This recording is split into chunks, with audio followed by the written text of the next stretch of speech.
And we are going free. How is everybody doing? Can everybody hear me okay?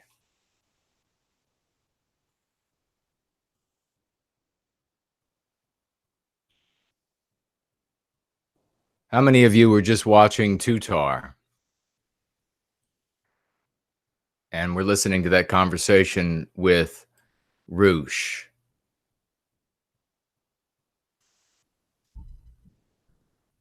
Barbie says she can hear. Thank you so much. Good to see you, Ryan. Uberfolk, yes.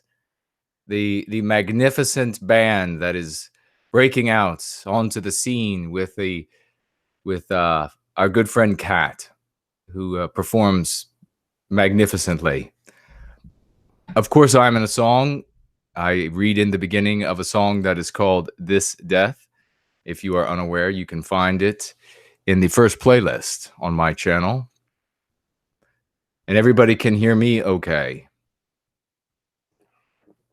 How is my audio? I don't know if you can know, if anybody noticed, but my microphone is in a little bit of a different configuration, a little bit of a different setup, so that I can actually move my right hand without hitting it.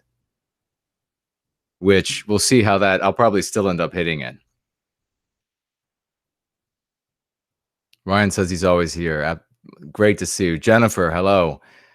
I am going to be making that drink that we, that herbal drink that we discussed. So thank you for that. Shauna, great to see you. Thank you for saying that you can hear me. HB 2014, wonderful to see you as well, brother.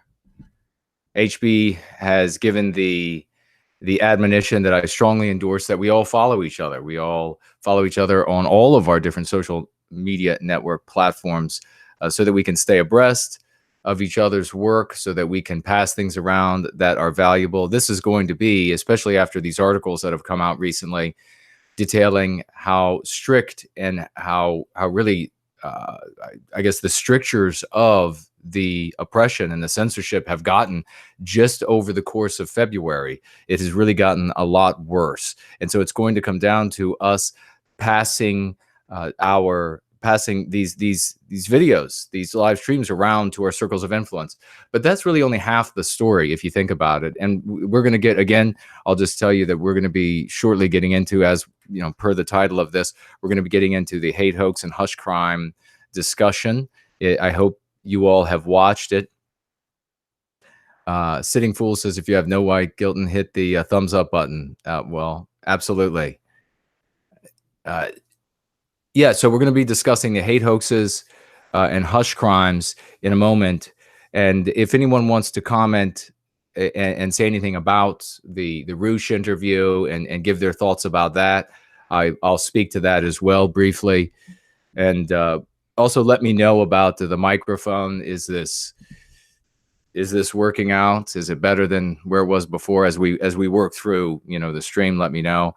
And then finally, I just want to start off with, I've talked a lot about, and now it's being discussed, that because of the strictures, because of the censorship, we have to, the only way we're going to be able to communicate our message moving forward is by sharing with our circles of influence. But that is only one part of it. Does anybody know what the other part of it is? How are we going to spread this message? We have to communicate to our circles of influence, because the algorithms, the AI is now against us. And we are working at ways, we are invested, we are always experimenting, we are always trying to stay a step ahead of what the anti-whites are doing. I've been conducting some experiments as well about how to stay ahead of the AI. There's one really positive thing about the fact that our victimizers, the anti-whites, are relying increasingly on AI. The positive aspect of that is that as they rely increasingly on AI is nothing but a set of instructions. And if there is a set of instructions that are laid down, even if it's black box, we can find out and discern those instructions by way of the fruits, the outcomes of what comes out of the black box. And if we can then ascertain what the instructions are, we can then find ways to circumvent the instructions. And so that's what we are always doing. We are always playing against this AI to find out how can we get around the AI that they've implemented. There just simply aren't enough people to do this. So every time we have Ryan super chatting with $5, thank you very much for that super chat to start it off today. I deeply appreciate that. I deeply appreciate all the munificence. You all just giving your time here, and in going with the theme that Ryan has just started of munificently giving. Let's all tweet. Let's all gab. Let's all jump on the Facebook and let our circles of influence know. Let's all jump onto Minds. And I think there are some other.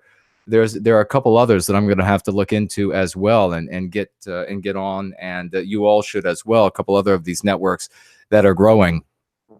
But the other aspect, and let me just finish that thought about the fact that the anti-whites use AI being a benefit.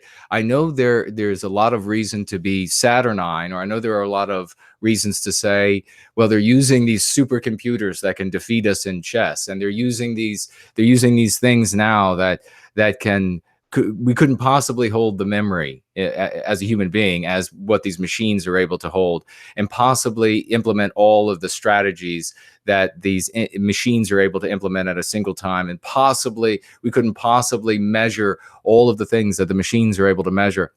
Remember, folks, these things are made by human beings. They don't think for themselves. These are sets of instructions, and the sets of instructions the machine has to follow.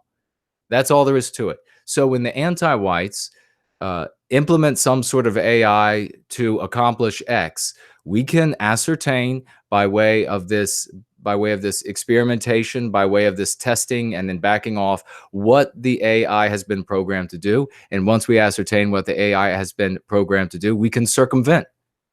And then again, we go back, and it's sort of like this chicken and egg or dog and cat scenario where they constantly have to make something new to stop us from spreading our message, and then we undermine that, we circumvent that, and are able to get the message out.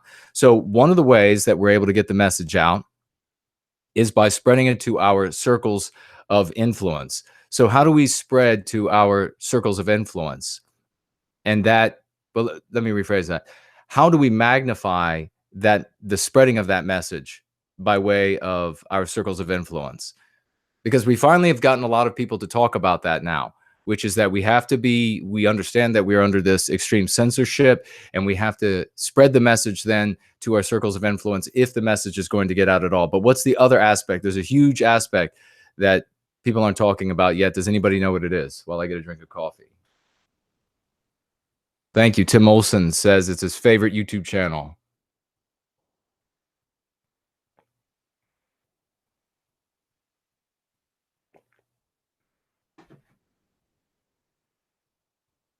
You guys are the best community, and so I reciprocate that right back.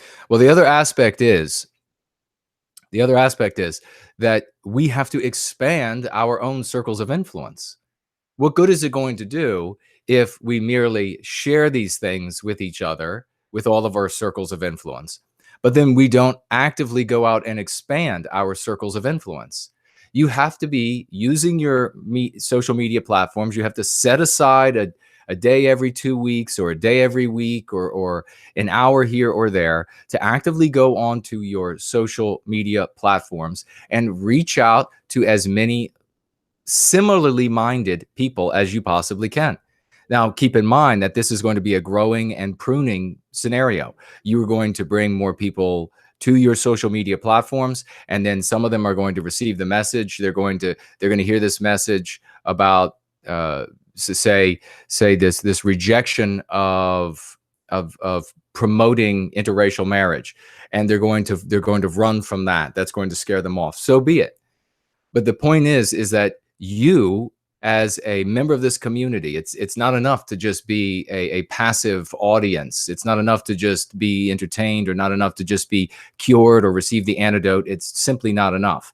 What's important is that you engage. That's how we're going to grow this. Remember, this is about an antidote that I supply you, and then you use to cure yourself, you use to go free, and then you supply this to your friends and family. We have to expand our circles of influence. And that in and of itself can and should be its own discussion. We can get together a lot of ideas about how to do that. and then share those with each other. So in other words, we're crowdsourcing, and rest assured, for all of the money that the regime has, and they're able to build these supercomputers, rest assured that by way of this peer-to-peer communication that we have here on and over the internet, we as human beings are going to be able to come to conclusions vastly superior if we put our heads together than those who are programming the machines. Does that make sense?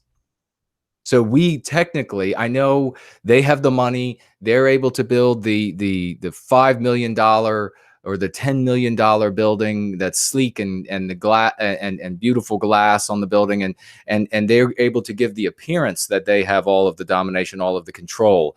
But we actually have so many things working in our advantage, and it's easy to overlook them because they're not the big sleek building on the expensive corner in town. We just have to learn to identify our strengths and then use them against our victimizers. Roy Danton, thank you very much for the super chat of $24.99. Really loved your last stream about the supply chain. It was really helpful to learn, understand how these anti-whites think and operate. You are such an amazing force of inspiration and motivation in these crazy times. Well, thank you, Roy. So are you. You're here week after week. You're giving of yourself. You're sharing your thoughts. I appreciate you dearly for being a very valuable member of our community. So thank you for everything that you're doing for our people. HB says, perfectly said, we need to network. Otherwise, we're just individuals. Get creative when you tweet. Be visual. Absolutely. That's magnificently said. You want to use visuals. You don't need a 4-year degree in how to market and reach out to people. Just look at what the advertising agencies are already doing. All of the information you need is in the television commercials, in the magazines. They have people who have decades of experience working on these things, and they're paying top dollar for them. Simply use that information. I'm going to tell you all a little secret, a little real estate secret. Real estate, people who purchase properties to build, let's say like a supermarket, or they want to build like a whole these whole block communities that they're doing now all over the country, and very often in these low rent districts, and they're not going to last. But they had a guide and were able to find out how valuable the real estate was going to be in the coming years by way of a very simple little trick. And we were able to do the same thing. We were able to use the same methods that can empower us. Does anybody know what I'm talking about? They were able to ascertain that property values were going to rise by way of where the Starbucks coffee company was building Starbucks locations. There was a period there where Starbucks was investing millions of dollars in research of demographics, of psychographics, of trends in all over, not just the United States, but even across the West. Starbucks was making these enormous investments to ascertain what was going to happen in area A and what was going to happen in area B, and was it going to be worthwhile as a result to build the Starbucks in that community? Was it going to be profitable for years to come? As a consequence, investors were able to ride on the back of all of that millions and millions of dollars for nothing. For $0. All of that intelligence, all of that investment that Starbucks put into that, investors were able to ride right on the back of it, see where Starbucks was going to be building their properties, and then they were able to buy properties in the same location. If they had money, they could make money, is the way it always works, and they were able to make a fortune as a result. Now, things have changed since then. You can't really rely on Starbucks anymore to tell you where the best location is going to be for the next 10, 20 years. They have enough money now that they can just build them in the ghetto, and it doesn't matter. They can lose them. They can, as you know, they have these policies. No, I'm afraid they don't, European spirit. They have so much money now that they're able to lose money as a result of anti-white policies. They're able to lose money as a result of building their locations in unprofitable places. So it's not happening anymore. But it is a tip for the future. If you see a company that is on the up and coming, and maybe you're an investor, or maybe you want to be an investor, and do some research. If that company is investing in that same sort of approach that that Starbucks was doing, then you can ride on the back of what that research that they're ascertaining, those answers that they are discovering by way of that money and that research, that manpower, and thereby find out where are the most profitable areas going to be. Rest assured, Starbucks was able to find out at that time where were the railroads going to run, where were the metros, the subways going to run, where were the new airports going to be built, where were the new highways going to be built. They knew all of that. They did all of that research for you. You couldn't come anywhere close to it as an individual, as 100 individuals. You couldn't come anywhere close to it. They knew all of that, and they would plant a Starbucks right there. And then all you had to do, if you had the money, which, if you know, money makes money, regrettably, you can then you could have gone out there, you could have bought lots, you could have then just sold the lots, you could have built apartment buildings, you could have bought homes and then rented out homes. There's a lot you could have done. You could have put your own businesses in, and made a fortune off of their research. So that's just something to look into. If you have money, then you can make a lot of money. Pacific Loon super chatting with $5. Thank you so much for that super chat. Reading Born Guilty right now. Thank you for your voice. Fantastic. Thank you so much for the super chat and that great sentiment. If you don't mind, if you've gotten into it, what's your favorite part so far? Tag me, and if I see it, I'll read it out. Happily share it with the audience. Mongoose Queen super chatting with £5. NWG, you have inspired me to write and publish a book. That's fantastic. Thank you so much for that. This channel is amazing. Respect from Scotland. Well, much respect back from Virginia. Thank you very much for that. This is what we need to be doing. We need to be making ourselves heard. We need to be getting our voices out there. And in that vein, please, if you haven't already done it, tweet that this stream is live. Gab that this stream is live. Let people know that there's an antidote here. Let people know that things are being shared that is going to help them to go free. Not just another diagnosis of what's going on, not another bleak prognosis about what's going to happen in our near future. Certainly not arguments that are going to, or advice or admonitions, exhortations that are going to get you imprisoned or going to ultimately neutralize you by getting you to do nothing other than sit in your homes and wonder about the future and then pontificate to others who are doing the same. No, the answers are here. People are going free. People are getting better. We're receiving messages every single day. This is a freight train that is gaining speed. And you know what they say about freight trains? There's no stopping them. You throw the brakes on and it's going to slide for miles and miles because of all of the inertia. So there's nothing that can stop us now. We are doing great things here. We're doing it together and we're making a difference. And for all of these people, there have been a lot of folks that came out since I released this video about my warning and then my vindication just 9 days later. If you weren't aware of what happened there, I'll just briefly catch you up before we get to the main subject here.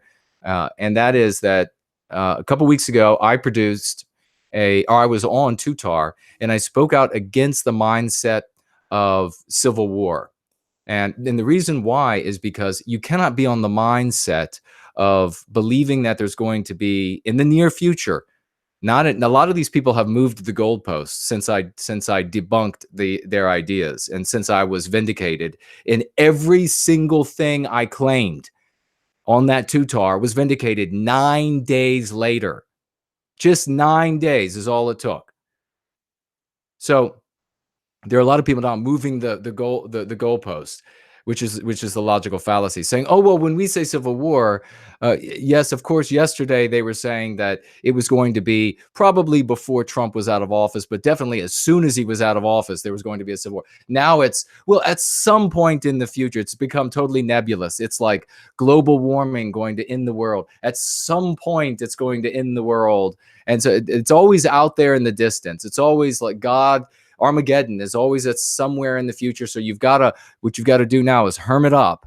And of course, that undermines, if you are on that train of thought, that undermines what we need to be doing, which is building community. We are not on the verge of losing our ability to vote a right winger in. That's another big element of this civil war is right on the horizon idea. We are not on the verge of not being able to vote in somebody that will do good for us. We have not been able to vote in somebody who will do good for us for all of our lives.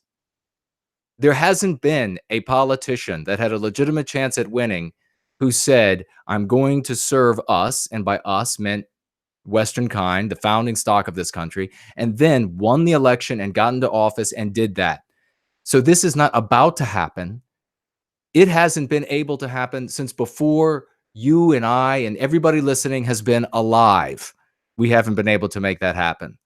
So I know it seems like especially with all this end of days rhetoric, that we're at this precipice. And if we don't suddenly make something happen, then it's all lost. No, it was conquered. The country was conquered when we lost our ability to print our own currency, which is not a conspiracy theory. It's a fact. It's a conspiracy fact. You can look it up. It's the Federal Reserve's own history. So you can look that up and see that for yourself. So we're not about to lose things. It's lost. We are now in a position to build a people out of the body of the white race. That is what we are doing. So you can't be hermiting at the same time that you are going out into the public and spreading the message of white well-being. And here's the thing that you need to know. Here's the thing that you need to appreciate.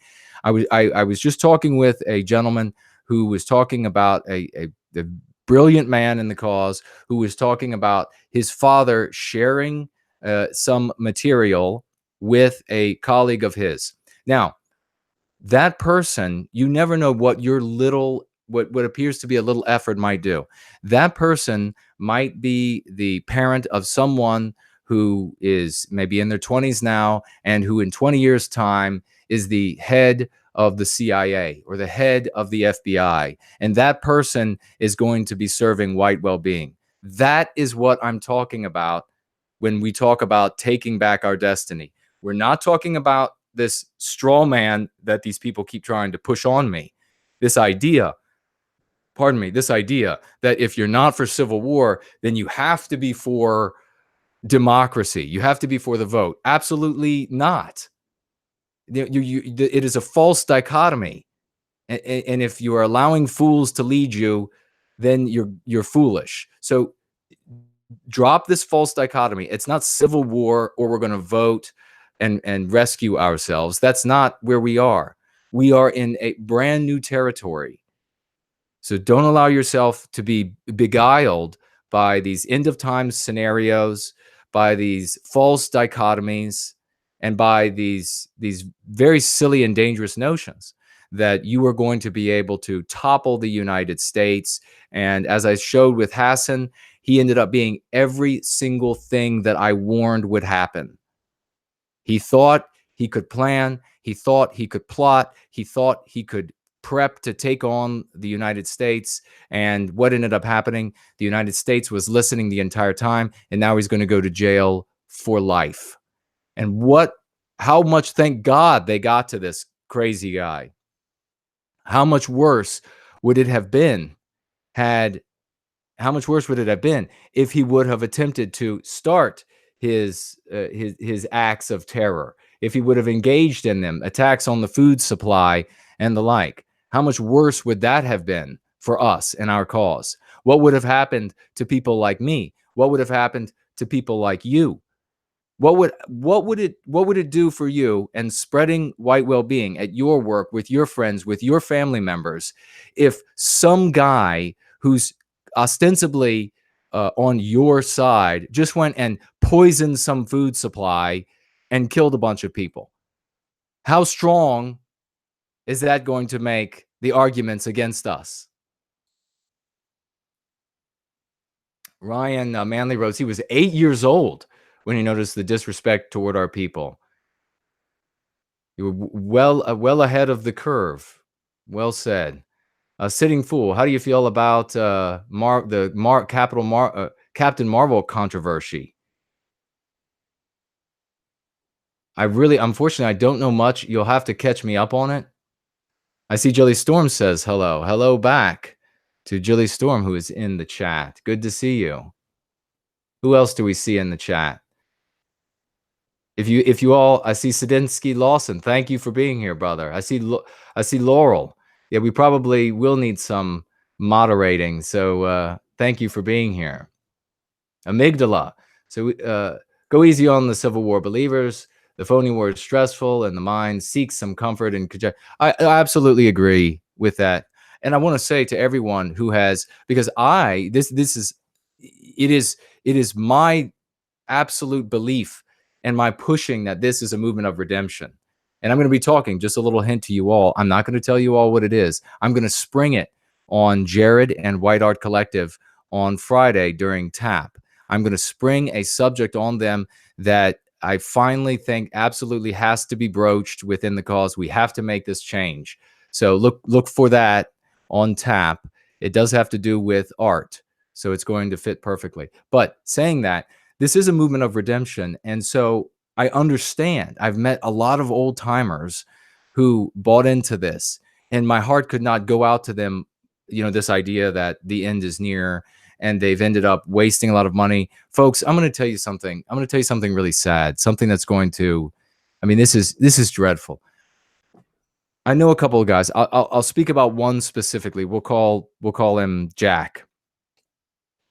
And he bought into this end of times scenario many years back. It was on the verge. It was, the country was going to fall. There were all of these scenarios. I understand this idea to want to get away, to just escape from this anti-white world. I understand. There were all these scenarios he told me about these things, and practically, moist eyes, practically crying as an older man. And talk about something that is heartbreaking, to watch someone confessing that they have wasted so many years of their lives in a falsehood. It was gut-wrenching. Jack told me about how he had bought into these ideas. There were all of these different scenarios about how the communists this and that would destabilize that, and then this would come loose, and then that would break free. So instead of going out and spreading the message, instead of paying attention to his wife and children and rearing them in a love for white well-being, this guy built bunkers. He bought far more weapons than you could ever shoot in your lifetime. Wonderful weapons. By the way, they'd be fabulous if when he gets near the end, he'd like to get rid of some, and he looks to me as a potential to purchase some of those wonderful things that he purchased over the years. But some beautiful tools, pieces of machinery. But nonetheless, he spent all his time there instead of growing his family in a love for white well-being, instead of bringing his friends and neighbors into a love for white well-being. What do you think happened to his family after all of those decades of ignoring them while he prepped to save them? He prepped to save them. He prepped to provide for them when this giant collapse occurred. It was out of his love for them that his focus was in this arena. What do you think happened? Does anybody have any guesses?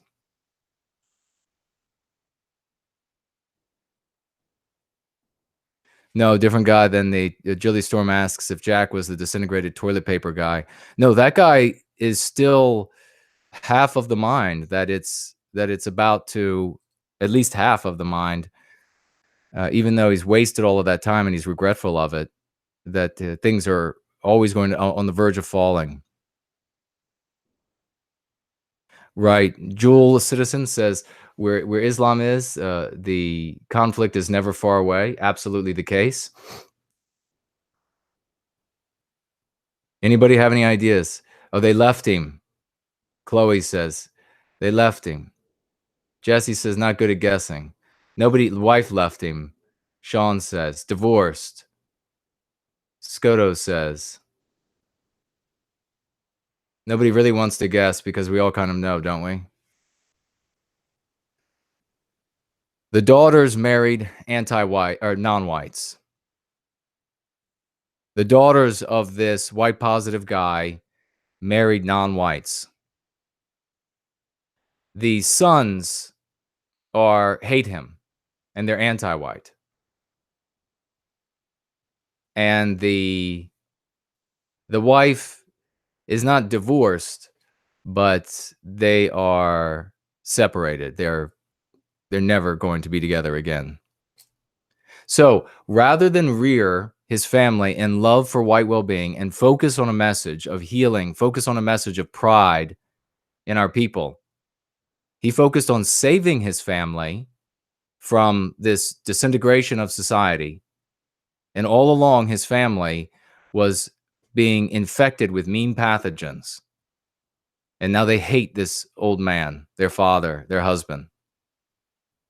Now they're traitors to our people, traitors to Western civilization. So my heart goes out to these people who have embraced this idea, who have already spent many years of their lives on this, who in fact may have lost family members like this, may have contributed to anti-whiteism by doing this, and they now realize it. My heart goes out to them. So, and again, this is not a. In fact, we're going to do a prepping show on TAP in the future. So this has nothing to do with being against prepping whatsoever. In fact, I'm for prepping. You absolutely should prep. I mean, as white people, we prepped. That's how we lived through the harsh, long winters. So I'm for prepping. That's not the issue whatsoever. The issue is very different, as you all know. So, having said that, if you haven't seen that, video, then check it out when we're done. If you could tweet, Gab, Facebook, and Minds the stream, so we can get as many people in here receiving the truth, receiving the antidote to the diseases with which they have been infected. These thought diseases that are very real that we have to address. Alex writes, many of them have legitimate mental problems. Many of the people, who do end up bunkering up, if you will, many of those people are already a little bit unwell. But we don't need to abandon them. If anything, those people need to hear the truth more lucidly than everyone else. Because what we don't need is we don't need the Hassans out there to go out and attack the food supply, to go out and attack the water supply, to cause the United States to fall. I mean, it's just, we need them to hear the message as clearly as possible so that the anti-whites cannot then say, look at this terrorism. You all know, if you're not clear on this yet, you all know that the regime is looking and hoping and attempting to engender such attacks on the population of the United States for the obvious outcome that will give, for the obvious opportunities that will yield the regime to take extra legal measures against us. So we need to say repeatedly, we reject violence, we reject this breaking the law, but we also reject the idea that anything positive could come for us or to us by way of any sort of violence. In fact, it's the exact opposite. That's an important thing that we say. Now, before we move on from that, let's see. Dutchy writes, no white guilt. Damn, you're too good. Why you got to be mentioning us? Why you got to be mentoring us to go free? We have to go free of anti-white ideology. That's that is what that's the only freedom that we're going to have. And that's the kind of freedom, as I've said before, that will be like a contagion. And that is how we will win. That is how we will recapture our destiny. People talk about, well, it's going to be the generals, if you will, they're going to be a certain number of generals in the US that are going to stand up against the regime, who are going to stand up against these extra legal measures. Folks, they're only going to be able to stand up against it if they have an ideology that empowers them, if they have an ideology that cures them of the mean pathogens with which they are infected. They're not going to be able to stand up. You're not going to be able to get a couple of generals or a bunch of generals to lock arms and admirals to lock arms and say, enough is enough. This isn't going to go any further. You're not going to have that happen if they don't have an ideology that unites them. Does that make sense? You're not going to be able to just say right-wing cause. You're not going to be able to just say belief in Constitution. You're not going to be able to just say, but look at what it says here on the law books. That is not going to unite them. In the past, things like Christianity would have united them. There's no way in hell that Odinism is going to unite them. None of these things are going to unite them, except for an antidote to anti-whiteism. That is it. That's the only thing that is going to unite them. That is the only option we have left. This is, I understand, it's a really complicated thing to attempt to wrap your mind around. What we need to be doing as individuals is not trying to wrap our mind around the totality of this conundrum, of this challenge. What we need to be doing is taking the steps that need to be taken in the direction of a new context. That's what we're doing. What will the context look like? What will the context look like in your own family if, instead of you and maybe one other family member or two other family members who are opposed to anti-whiteism, what if it's 50% of the family who opposes anti-whiteism? What if it's the breadwinner who decides that he or she opposes anti-whiteism, the person that has the real power in the house? What changes? What happens to the context then? It's completely different, isn't it? I mean, just think about the idea that maybe you are in your teens, let's just say, for example, and out of your siblings and your parents, you're the only one who cares about white well-being. What happens when your father, who is the head of the house in this scenario, decides, after your suggestions about white well-being, after showing him videos, after giving him books or what have you, he decides that he's now for white well-being as well. He now sees the mean pathogens. What happens in that context?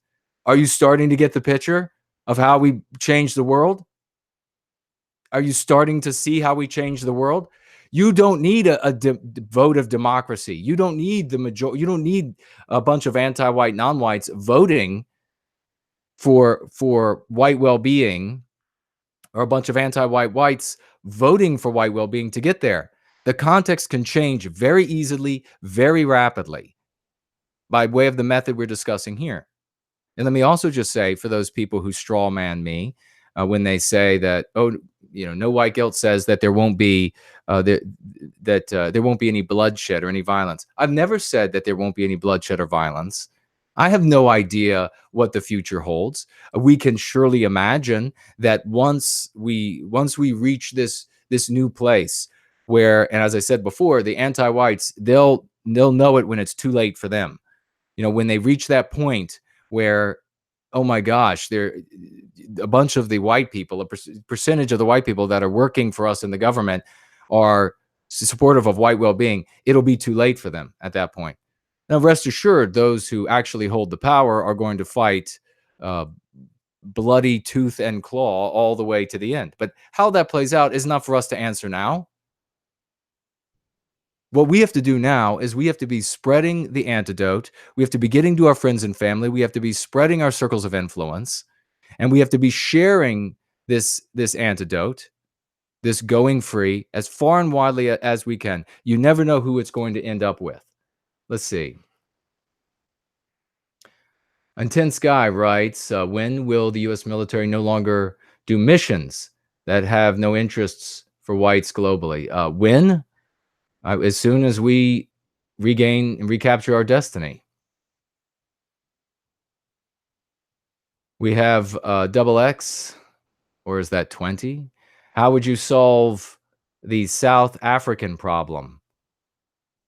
You mean by way of the United States? What do you mean by, could you clarify that question and make sure you tag me?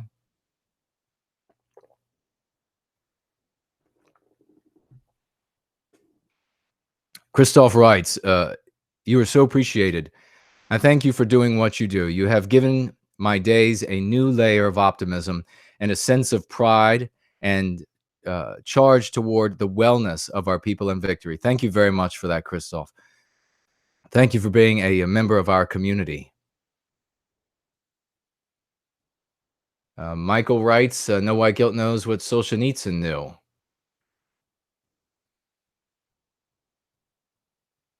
Turquoise Bolo. From what I understand, even the guys who say that respect you and what you are doing.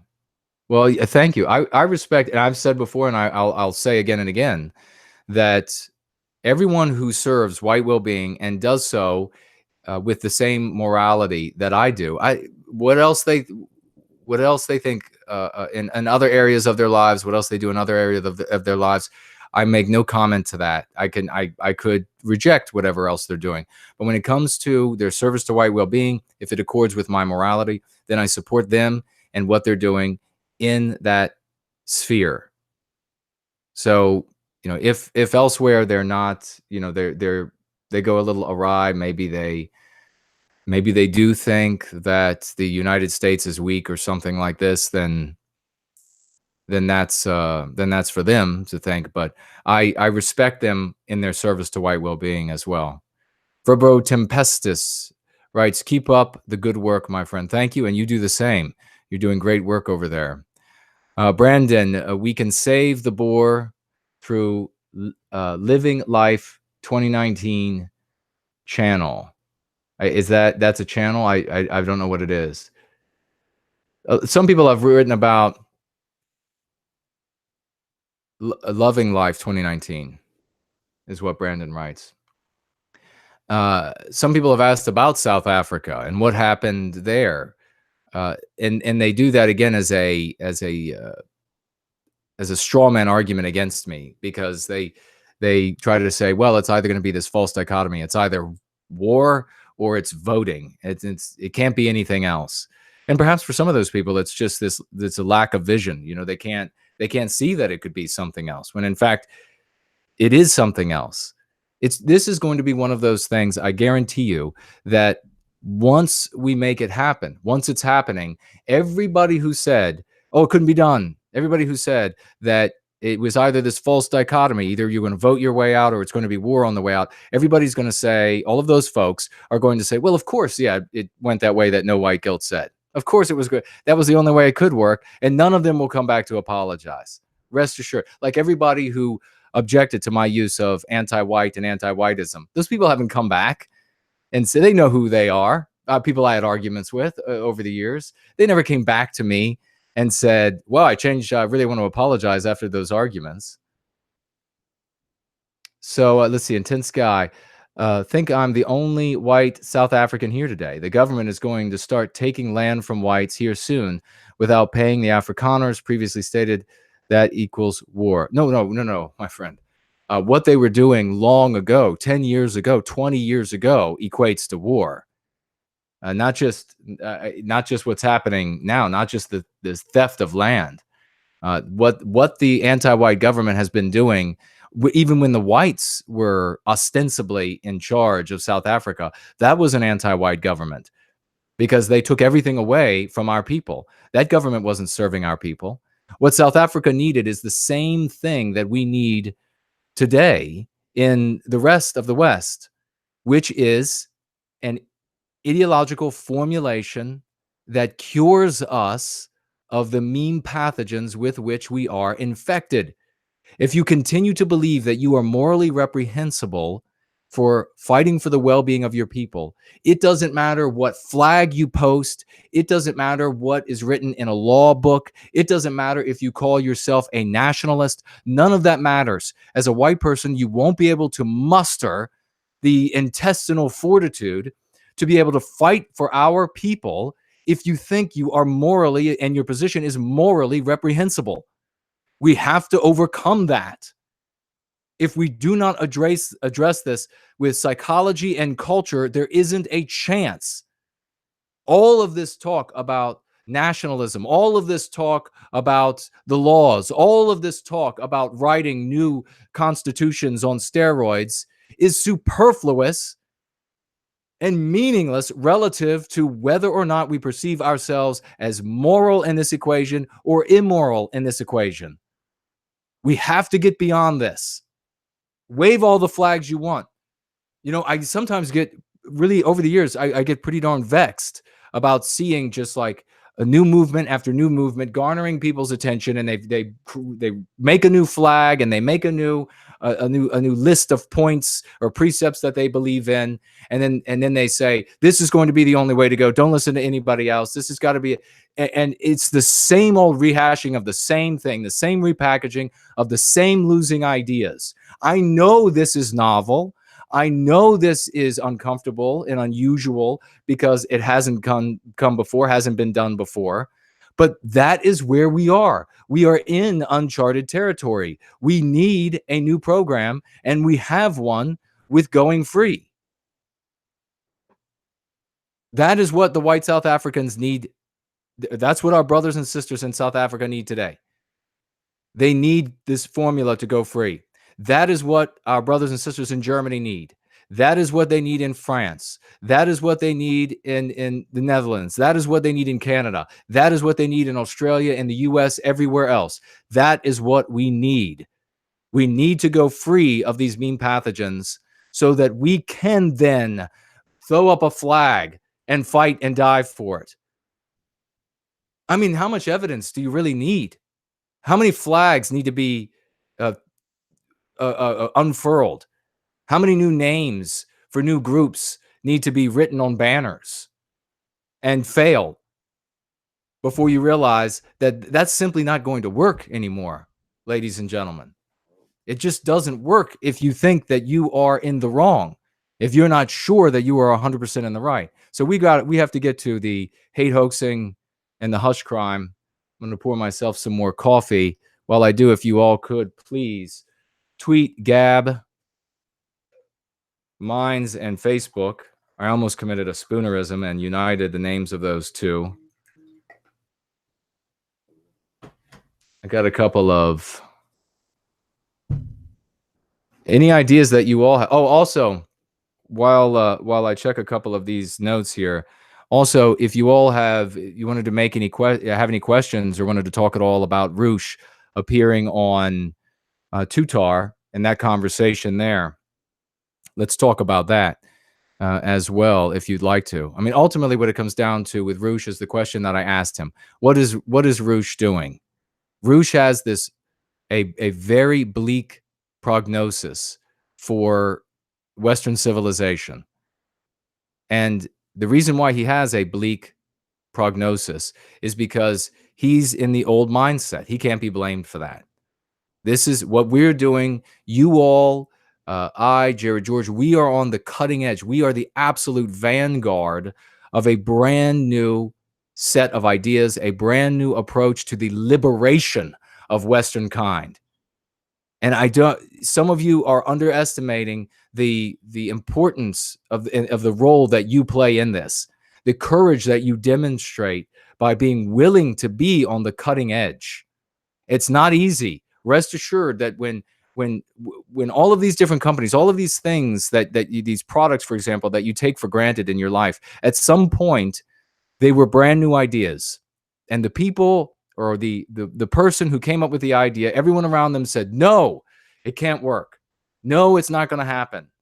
No, that thing just can't come to fruition. Everyone around them said that. And then years later, everybody else said, well, of course that was going to work. So I salute you all for the courage you show by being willing to stand up and espouse a new idea, something that is novel, that hasn't come before. I thank you all for this. I salute you for this. It takes a lot of courage. It takes intelligence. It takes integrity. What's happening with Roosh is what happens with most people. He looks at the old methods. He sees that there's no way to have success by way of the old methods. And so he has a bleak prognosis that he shares with the world. And unfortunately, misery loves company, doesn't it? Doesn't misery love company? So if misery loves company, then how many people are going to buy the books that talk about misery? How many people are going to want to watch the podcasts and contribute to the content producers who are going to talk about misery and share in their misery? Is there any wonder then why such people do so well financially? Is there any wonder? So it's totally understandable that Roosh has this bleak this bleak prognosis for Western civilization, because he believes that the only way that it can be saved is to control all of the anti-white superstructure. You've got to control the banks, you've got to control the media, you've got to control the universities. And what have we talked about before when we have talked about becoming saturnine, becoming lugubrious, becoming downtrodden, becoming black-pilled, as is so common today that people say? What have we said?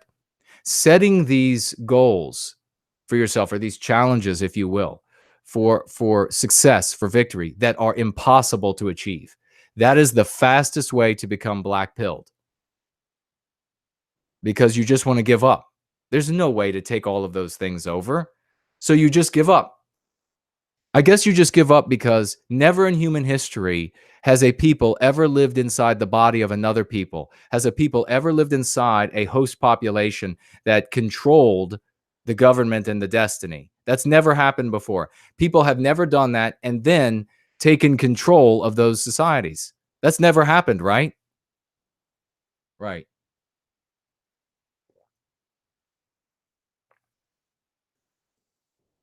I'm going to tell you something, a way that I think when it comes to my own abilities and talents and whatever they are. As far as I'm concerned, if a human being can do it, I can do it. That is how I approach life. That is how you should approach life. If a human being can do it, you can do it.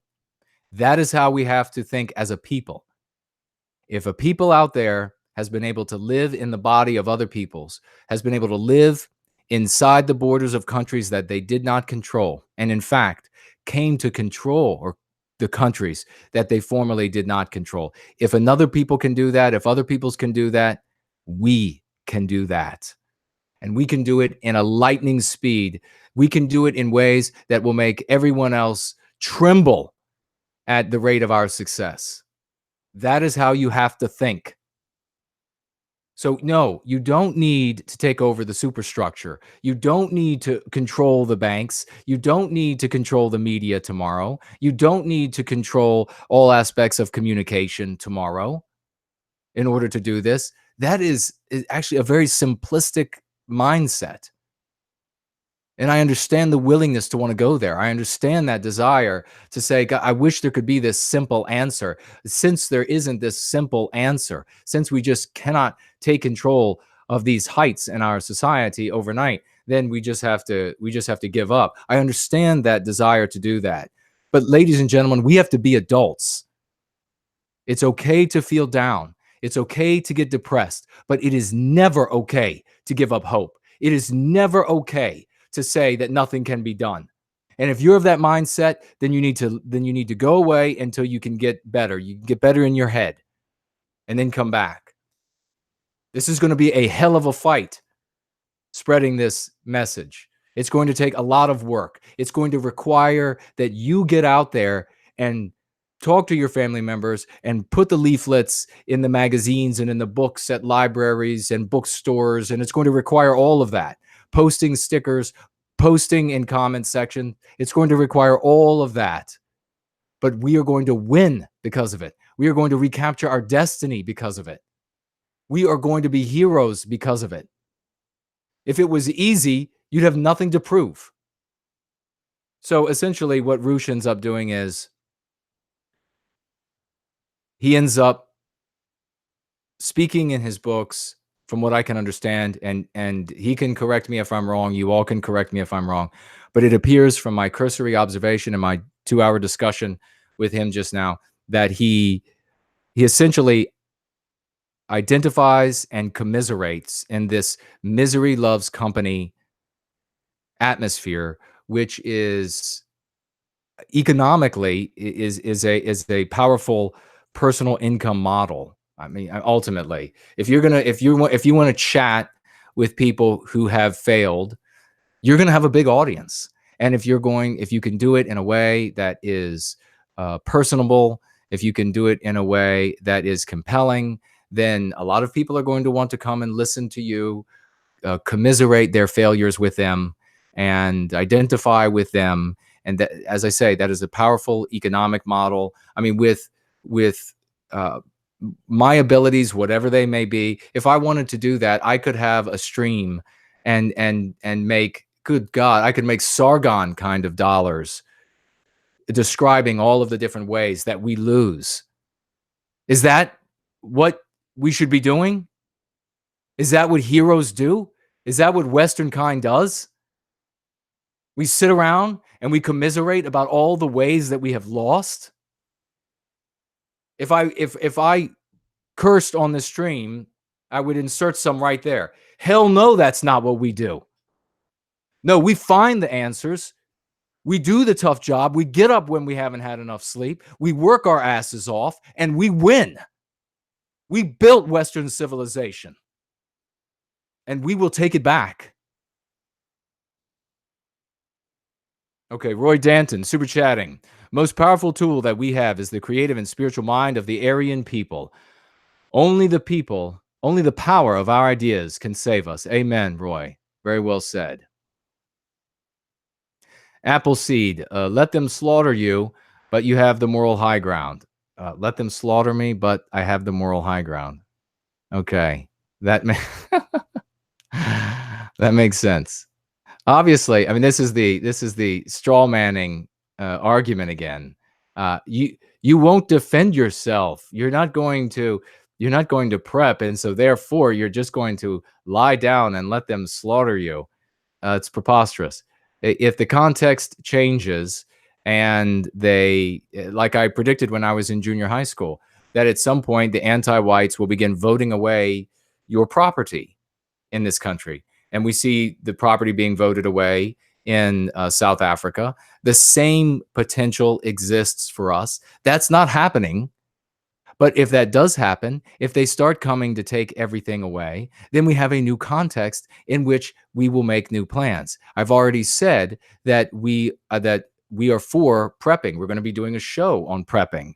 There's a big difference between prepping and believing that the United States is feeble and can be crushed, and also believing that you're going to be able to resist the military of the United States. I mean, how asinine. We mentioned last tap, I think it was, the bonus marchers. Look up the bonus marchers, the World War I heroes who were promised bonuses. They marched with their families to force the federal government of the United States at a time when our government, and our population was much healthier than it is now. They went to D.C. to force the government by the weight of their numbers, and some of them were armed, to force the government to pay them their bonuses that had been legitimately promised them. And what did the government of the United States do? They broke out tanks and they machine gunned these people to death. So joke. Good luck on resisting. Good luck on resisting the M2 Abrams tanks when you want to take them on with your shotguns. If that's what you want to prep for, then just go and hide and prep for that and waste your life. Let's see. Andre writes, no white guilt helps us to heal our wounds. It may hurt, but it works. Absolutely, Andre. And we're talking about when it comes to me saying things that are tough to swallow. First of all, if you're a man, be a man. I'm going to say things that hurt, okay? Be a man. You might not have been raised to be a man, but I'm going to raise you to be a man. I don't care if you're 65 years old. If you're acting still like a child, and you have you're a male otherwise, I'm going to teach you how to be a man. I'm going to raise you how to be a man. It doesn't matter what your age is. I'll make sure you become a man. And the first aspect of being a man is you have to hear uncomfortable truths and suck it up. And the first uncomfortable truth when it comes to things like this is something I'm going to share from Shakespeare. I must be, on occasion, I must be cruel to be kind. I've got to tell you the truth of the world, even if it's going to rupture your fantasy, even if that's going to mean that it hurts.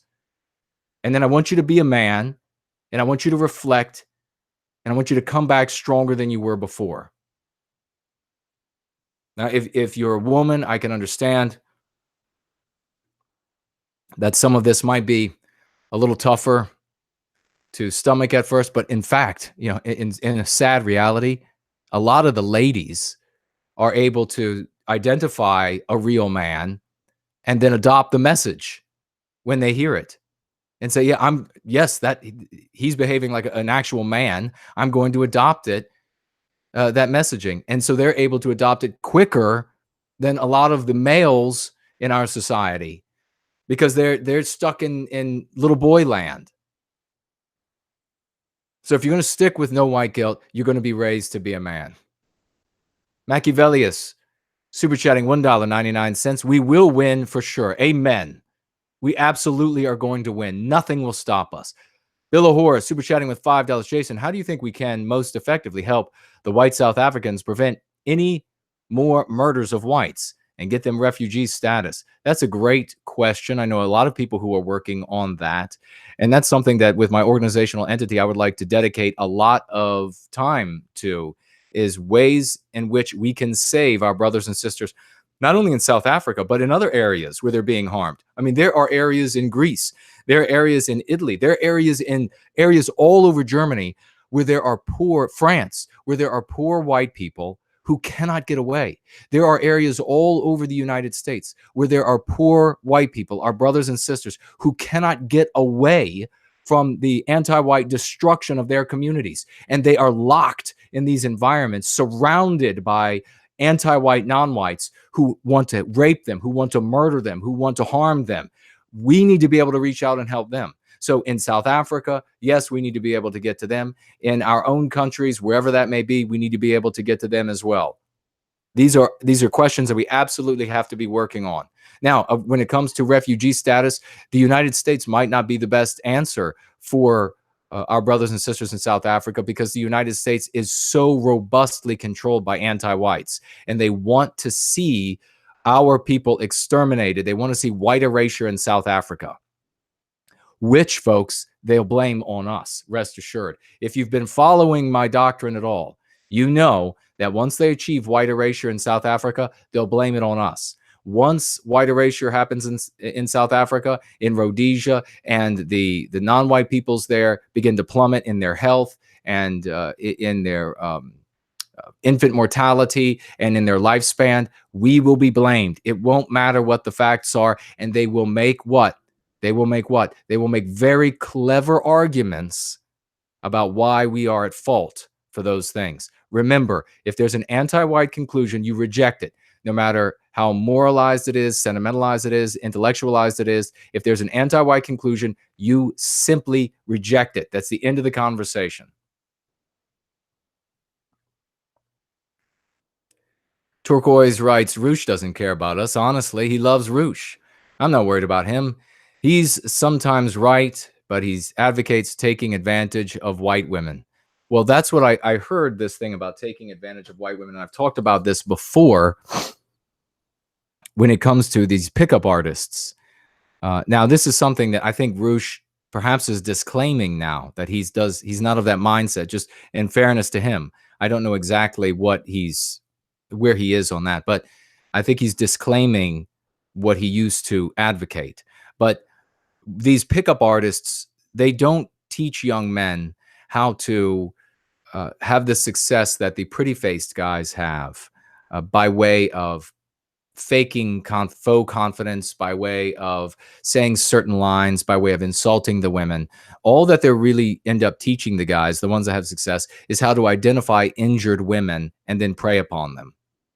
You can identify an injured man and prey upon him. And salespeople identify injured people all the time, especially the most talented ones who work in New York City and places. They identify injured people. Who are some of the most injured? Are elderly, and they prey upon them. Why are they injured? Well, the elderly, they're probably sick. They probably have had loved ones recently die. The girl at the bar who's maybe put on 10 more pounds, she's injured because of that. She's injured because her best friend stopped talking to her. She's injured because her boyfriend recently left her. And these so-called pickup artists that have now learned the game of how to talk to these girls, all they're doing is they're moving in on these young ladies and victimizing them one after the other. That's all. They're scumbags. And if you know anybody who's doing that, reach out and tell them that they are a piece of garbage for doing it, and that they need to change their life. They need to redeem themselves. They need to get away from this idea that life is about having the real purpose, the real achievement or goal in life is about having sex, as many partners as you can. And thereby, if you don't have the beautiful face that all of the women want, then you can accomplish the same thing by figuring out how to identify the most harmed and vulnerable women out there in society. It's disgusting. This is the anti-white morality that we have to live in Western civilization. We have a Brandon. Loving Life has 3 coordinators to help the Boer escape. We can sign them and help immigrants. Check it out, folks. If there's something there, and let us know. And Intense Guy, love the motivation. Let's do this thing. Never give up. Amen. Mark Davis, how you doing, brother? Good to see you too. Alex, it says about Roosh focuses on areas over which people have direct control. Well, it seemed like he wasn't, Alex. It seemed like his main message, he says, isn't that everything is hopeless. His main message isn't everything is hopeless. Okay, what it seems like, I was not able to get, and perhaps as I said, people can correct me if I'm wrong. I'm sure I missed a super chat. Let's see. Camp of the Saints. Let me read that in just one second. Correct me if I'm wrong, but it didn't seem like he was actually giving, at least in our discussion today. Perhaps I missed it, but it didn't seem like he was giving any tangible advice to make things better for our people. Certainly not our people, but even for the individual. I mean, he's saying if you're a young man and you still want to go out and have a lot of sexual partners, this is not advice as we would define it here. This is not health as we would define it here. Now, I could be wrong. I don't follow him. I don't read all of his books. So someone who does and has a better grasp on the message he's sharing, then they can correct me where I go wrong. But young men, the message that you need to hear is that, and we really got to get to hate, hoax, and hush crime, because it's an important subject. But the message you have to hear, the reality is that with all of the abundance, young women are focused for the better part of most of them, not universally, generally, most of them are focused on the prettiest faces that they can get with, and they're going to spend their time because they think that, and society is teaching them, no one's telling them different, that they can have these guys, and it ends up wrecking their lives. So if you're not one of these guys, what you need to do is, the advice that I give is, better yourself as best as you can. Don't fall into the despair of gaming, and be the best man that you can be, intellectually, physically, etc. This seems pretty obvious. But then keep a really sharp eye out. Get out there, mingle, look for a good woman, get her at a good young age. Whatever she's not going to end up being your equal in looks, I'm afraid. That's just the reality as it is today, that we're gifted by our anti-white victimizers. Find a good woman. She's almost assuredly not going to be your equal in looks, but find a good woman who will be a good mother. Don't go through the interview process of determining whether or not she's a good person. having sex with her, because that will confuse you the entire time. And I think specifically Roosh spoke out against that.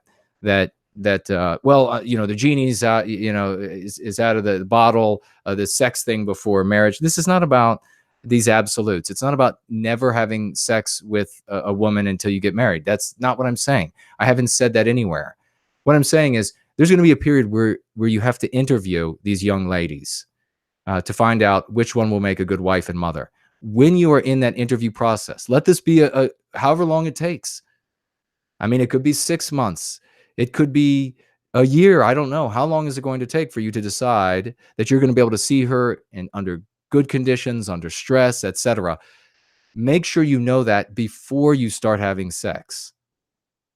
Because once you start having sex, then you're going to overlook the red flags. When she, as I said during Tutar, when she comes unglued over something that's trivial, and that would have been a huge red flag, but all you can think about is you're going to have her on her back later that night, you're going to end up with somebody who's going to make your life hell. So keep sex out of it until you're certain this is one that would work as a great wife and mother. And again, I hate to give bad news to good people, but the bad news is that if you're going to get her when she's young, when she still has a lot of fertile years ahead of her, where she still has her desire for sex ahead of her, where she still has a lot of good-looking years ahead of her, if you're going to get her in that age range, she's going to be much less. Let me rephrase it. She's going to not be nearly as good looking as you. And that's just a reality, because the ones who are equal to you are going to be almost assuredly, because I'm talking to the widest part of the population, are almost assuredly in all cases going to be shooting for that top tiny percent of prettiest face guys. And you can't get a face change, my friends. The Camp of the Saints, super chatting with $5, writes, "Marry me." But seriously, thanks. What? Yeah, it's not serious. It's not a serious proposal. I was going to accept. Thanks for the anecdotes. Your slaughter of Worski and Kraut was epic. Reading Born Guilty now. Peace out, my white brother. No, thank you so much. I appreciate the kind words. And if you're still with us, let us know what part of the book you like most so far. Quote a sentence you like. Let me see. Darth writes, "Sit on my face." Okay. Brandon writes, "Do you believe the Learned Elders of Zion book is legitimate?" I guess the question of the Learned Elders of Zion. Again, folks, if you haven't done this, let me jump in. Tweet this stream right now. Gab the stream right now. Facebook it. Send it out on Minds right now. Let your circles of influence know. Let's bring in all your friends. If you're having a hard time convincing people, bring them in right now. Let's get them healed. I think the question when it comes to Learned Elders of Zion, I have two of the chats running two separate places. I think I just saw our good friend Kat in the chat. I'd like to say hello to her. Of course, I see Dainty Brighton. I see Syrup in there as well. Great to see you all. Always love being surrounded by this great community, this rapidly growing community. When it comes to Learned Elders of Zion, what we see is this, when it was produced, this ululating of that it's a forgery. It's a forgery. Well, isn't that kind of revelatory of the people who are saying it's a forgery? I don't know. You tell me. It's a forgery of what? When dollars are forged, they're real things. So that was a weird thing to claim. Bill O'Hora writes, "We can maybe make a white rapid response team." You mean for saving whites across the West? Yes. Wouldn't that be magnificent? That we could sweep in, we could find these people homes. Folk tithing, Real Punisher writes. I think Real Punisher has written to me about this before. We should be folk tithing, he wrote. That is an absolutely splendid idea that Real Punisher is putting out there. We just the exact same way. I want you all to think about the power of the Catholic Church as it used to be. Of course, it's been compromised, and the power of the Mormon Church as it used to be. Of course, it's been compromised. Now, how did they get so powerful? What have I said about power? I said it again in Tutar just before we got over on this stream. And what I said was that in a world, in a universe where goods and services, our activity, our intelligence is exchanged for currency, the person who prints the currency, the people who print the currency are gods. So, what made the Catholic Church and Catholicism, aside from the spiritual nature of it, because that was the contender to currency prior to being defeated by currency, aside from that, what was it that made them powerful? It was their tithing. It was because the members of those communities believed so much in their doctrine that it was the route to salvation, that they gained good for themselves by giving to their church. And that is how those edifices, that is how those entities grew so rapidly, so strong, so quickly into the superstructures that they ended up becoming. We have to do the same. Now you might say, well, they were offering, like a salvation of souls. You were going to be saved in the afterlife. Well, you're going to be saved in the right here and now. Not just you, not just you and me selfishly, but also for the generations to come. And you want to be selfish about it. Well, you're going to be saved. Let me finish that thought. You're going to be saved because your well-being is only going to be achieved by way of our people's well-being. You have to understand that. There is no hyper-individualism anymore. In a world of collectives, the individual is dead. In a world of collectives, the individual is dead. This individualism, it is time for it to fall into the trash can. We are in a new age. We are in a new epoch. We are in a new context. So your well-being, the well-being of the people you care about, the well-being of your descendants is only going to be able to be achieved by way of our people's well-being. So you have to ensure our people's well-being for your own well-being. But not only that, you want to be a little selfish about it, be a hero. Because that is what our people need now. You want to be remembered. You want your family members to talk about their great ancestor 100 years from now, their great ancestor, Real Punisher, who's ever his real name is. They'll be talking about you because you stood up. Your family will remember you because you stood up, because you put your money, your time, and your effort in the greatest cause of all causes, the only cause that warrants your life. The only reason this cause is the only cause that warrants your life is because it is the source, the wellspring of your life. It is the source and wellspring of all of your talents, of all of your abilities, of all of that untapped skill and intelligence and genius and strength, physical and mental strength. It is the only source of all of that.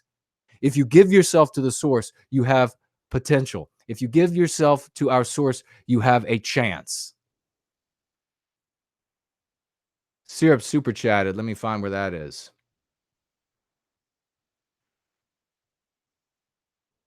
Machiavelli super chatting $1.99. Have you heard of the revisionist David Cole? I have not, but I will check him out.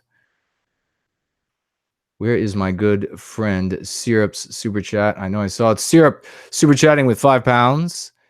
I had a pair of British Knights. You're talking about my book, Born Guilty, and specifically Crucible, that's inside of Born Guilty. I discussed the shoes in there.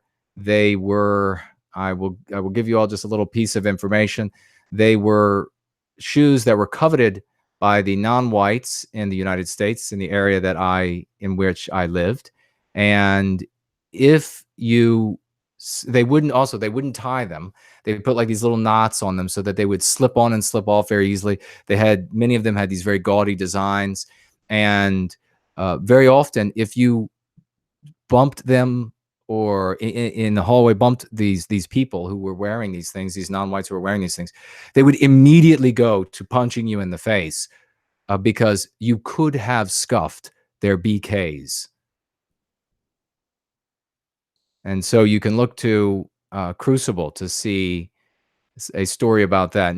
Mark Davis writing, I think it is not the white Roosh V as far as pickup artists. Seems like they're a joke. Reality is, if you're good looking and have some confidence, you will have some success. Amen to that. Good man. Speaking truth to nonsense. And Tin Sky writes, I think you and Mark should advise more often on the subject of getting a good woman. Yes, I will actually, and I'll speak to the young ladies of how to get a good man. Sean writes, solid advice. No, Miguel, thank you. Joseph Newton, love what you do. Keep up the good work. Thank you very much for that. Luke writing, thanks to No White Guilt. Just got home from 12 hours of work, getting ready to work out. Great motivation. Early with the man up talk. Yes, indeed. Mark Davis. I'm back again. Well, I think it's something you know until pressure on the relationship comes in. If she's going to, yes, exactly. Yeah. You know if she's going to stick around when the pressure comes, if she's going to bail or not. Chad writing, no white guilt, but I was told I can choose my gender. Yes, that's right. Apparently now you can choose your gender. You can, in fact, you switch it back and forth if you'd like. But over here, if you have male genitals, you're going to behave as a man. Research writes, you are the great white hope, no white guilt. Thank you, very, very kind words. Thank you for that. Well said. I see Syrup's super chat there again. Joshua writing, liked and shared. Good man. Thank you very much for that. Kat writes, hello. Great to see you. Dainty Brighton. Let's see. Ryan, thumbs up. Thank you very much for that. Phoenix Fire. Don't be too pessimistic. I had a very odd taste in men, and it was always more about their confidence and values than it was about their looks. So there are still pretty good girls out there. Amen. Absolutely. My statements are not universal. Very well said. You are. Listen, guys, if you are not one of these pretty guys that, have the beautiful face that the girls are hyper focused on, there are going to be some girls out there that are commensurate to you in looks. They're not going to be huge in number. And that is all the more reason why make yourself a solid guy today. Make sure you're healthy. You don't have to be a monster in size. Don't spend 5 days in the gym. That's preposterous. Just be in shape. Women can appreciate a body that's in shape, but they're not going to say, well, his body is in shape, but he's a sluggard and he's an idiot and he's abusive, so I'm going to take him. They're not going to say, at least no woman of any quality, no woman you'd want. So just be healthy, eat right, spend your time improving who you are, your character. And for most of you, regrettably, it's going to be a woman who is not nearly your equal in looks. But for some of you, you will hit the jackpot. You will find a woman who is equal to you in looks. Maybe even one, I mean, it'd be really slim. We're talking about lottery now, but maybe even one who's better looking than you. But you've got to buy a lottery ticket to win the lottery. You got to get out of your own way. That's one of my biggest actual tools pieces of advice I can give for success is that you have to get out of your own way. That's how you have success. The rest is aleatory. So what do I mean by that? I just said you have to play the lottery to win the lottery. You have to, if you want to play, like I could have played minor league baseball. I decided to play college football instead. I had to practice baseball. I had to practice football so that I would be good enough to be in the game of potentially being seen to do those things professionally. So you're getting out of your own way by taking the steps you have to take. This is actually very important advice for everyone at any age, but certainly for young people. You're not working hard. We're told, especially in the States, work hard and you'll have success. No, I'm going to share an adult truth with you. That's not true. You can work your ass off and not have success. You can be the best man you can be, and you can be the best woman you're going to be, and not find the right partner. That's we're adults. We have to be mature. That's an ugly truth. That's how the universe works. We're not in the nursery room. All right. But you have to play the game if you're going to have a chance at winning. So be the best man you can be. Be the best woman you can be. You want to potentially play professional sports. You have to train to get out of your own way. The rest is aleatory, but there's no excuses. There's also no promises. So let's see what we have. What else we have here? Sean writes, kind of like what a Muslim community does. They support each other's businesses. Exactly. We can do that as well. We can be supporting each other. We can be hiring each other. We can be firing each other when it has to happen to teach lessons. Sometimes people are not going to have success in every job they take, and they're going to be successful someplace else. But you can teach them many things to help them be successful elsewhere. But yeah, absolutely, that's what we should be doing. Let's see. We have another super chat. Joe, super chatting £5. We must honor the ancestors. The ancestors knew that reverence is the foundation of all moral order. Very well said. Thank you for that super chat. All right, folks.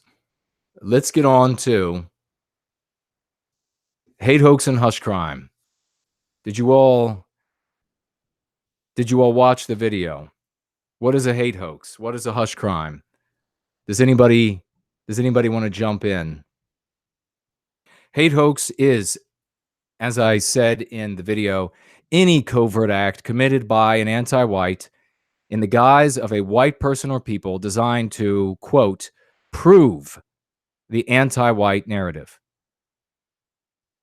NPC 162 super chatting $4.99. Take a look at my link. It appears GOP support for Israel has dropped dramatically in the last year. I'm sure that is due to alternative media. GOP support, you mean Republicans, people who traditionally vote Republican? Because we're seeing, is it true, and maybe you all can catch me up to date, did the president actually sign an anti-Semitism law or bill into law back in 2017? Because if that's true, I don't know if you all remember on Tutar, when I was first on Tutar, I said that Trump was the first Israeli president.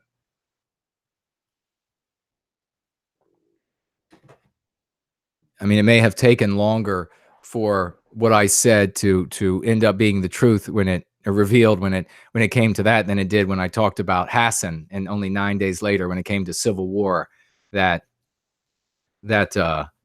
I was vindicated. So it might have taken a little longer for Trump, my discussion about Trump, to be vindicated.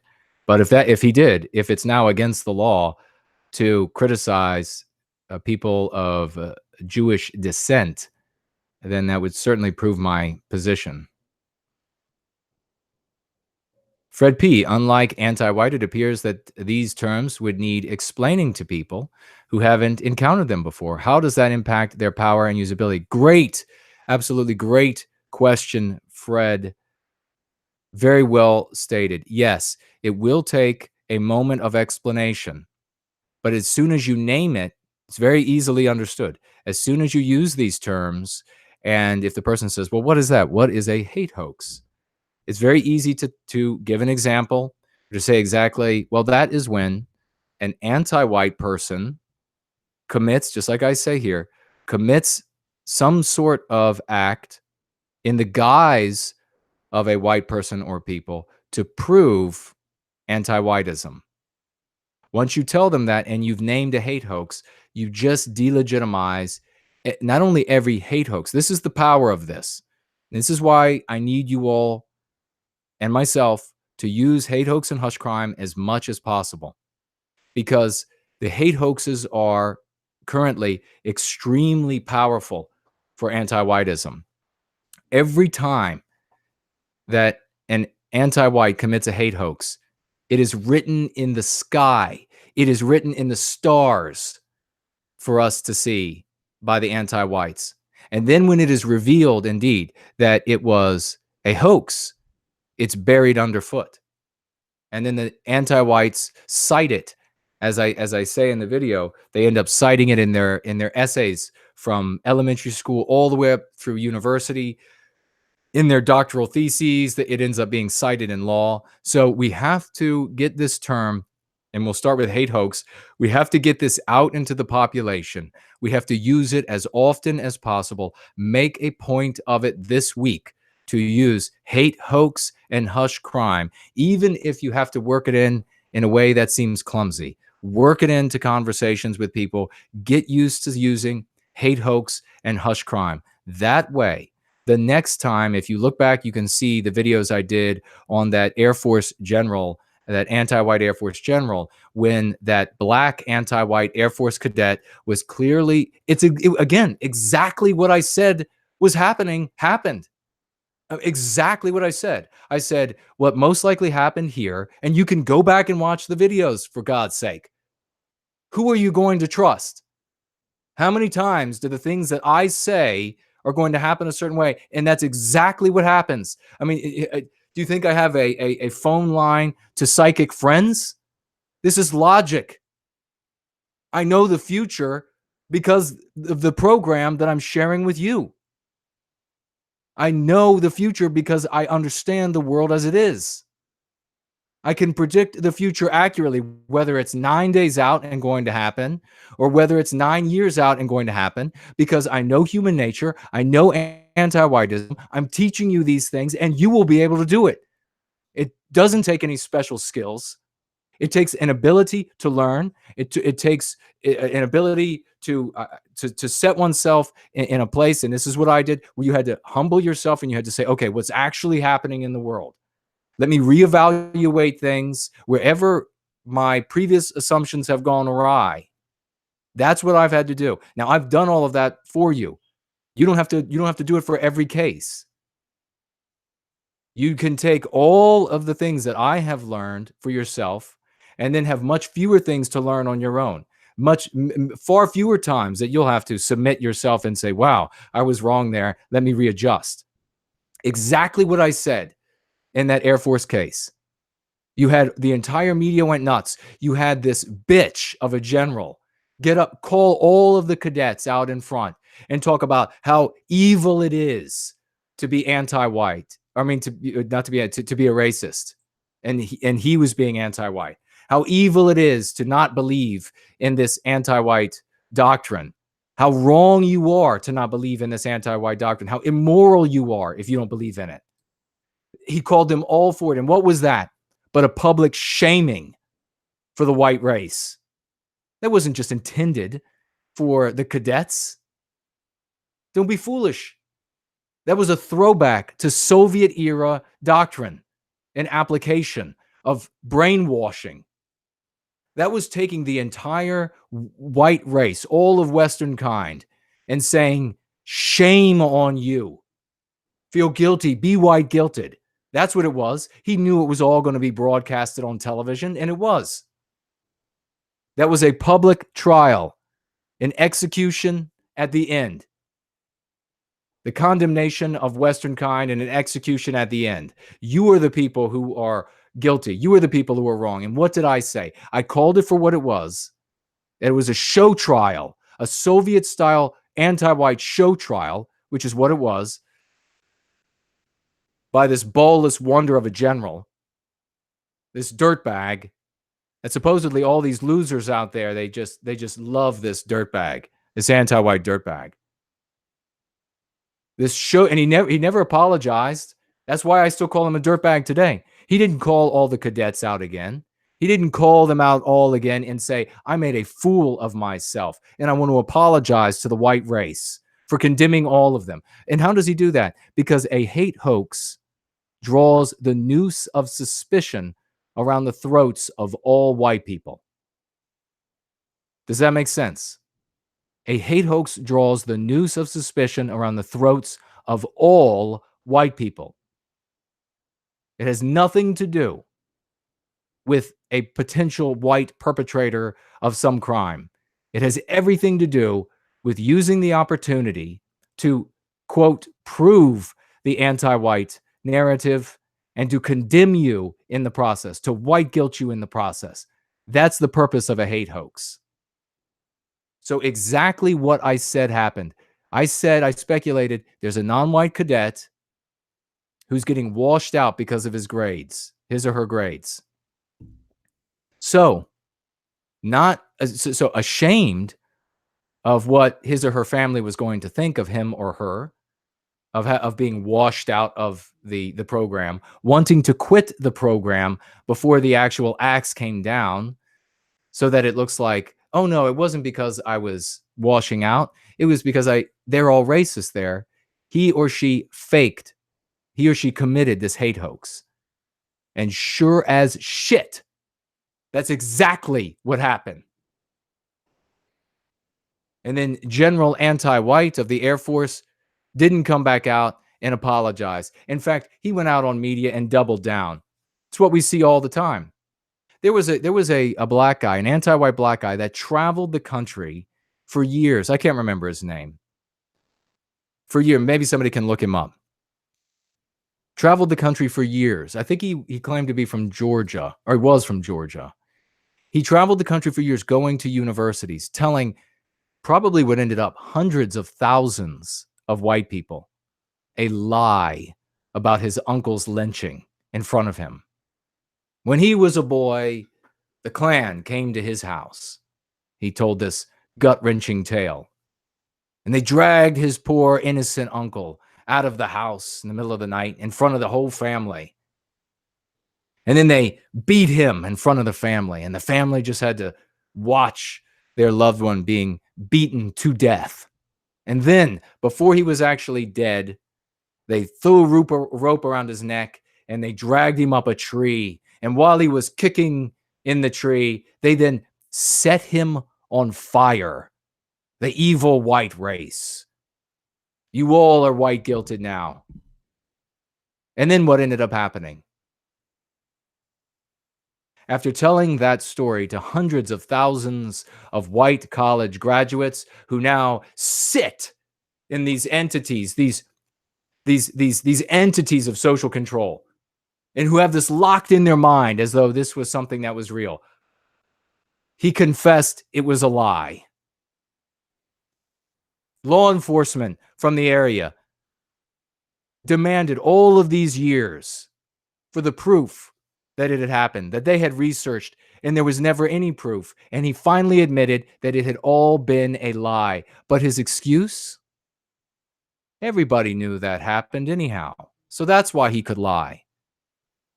Everybody knew that the white race was doing that everywhere. So he could tell the lie, which ends up being the citation for the anti-white narrative, that it's happening everywhere. Do you see how that works, ladies and gentlemen?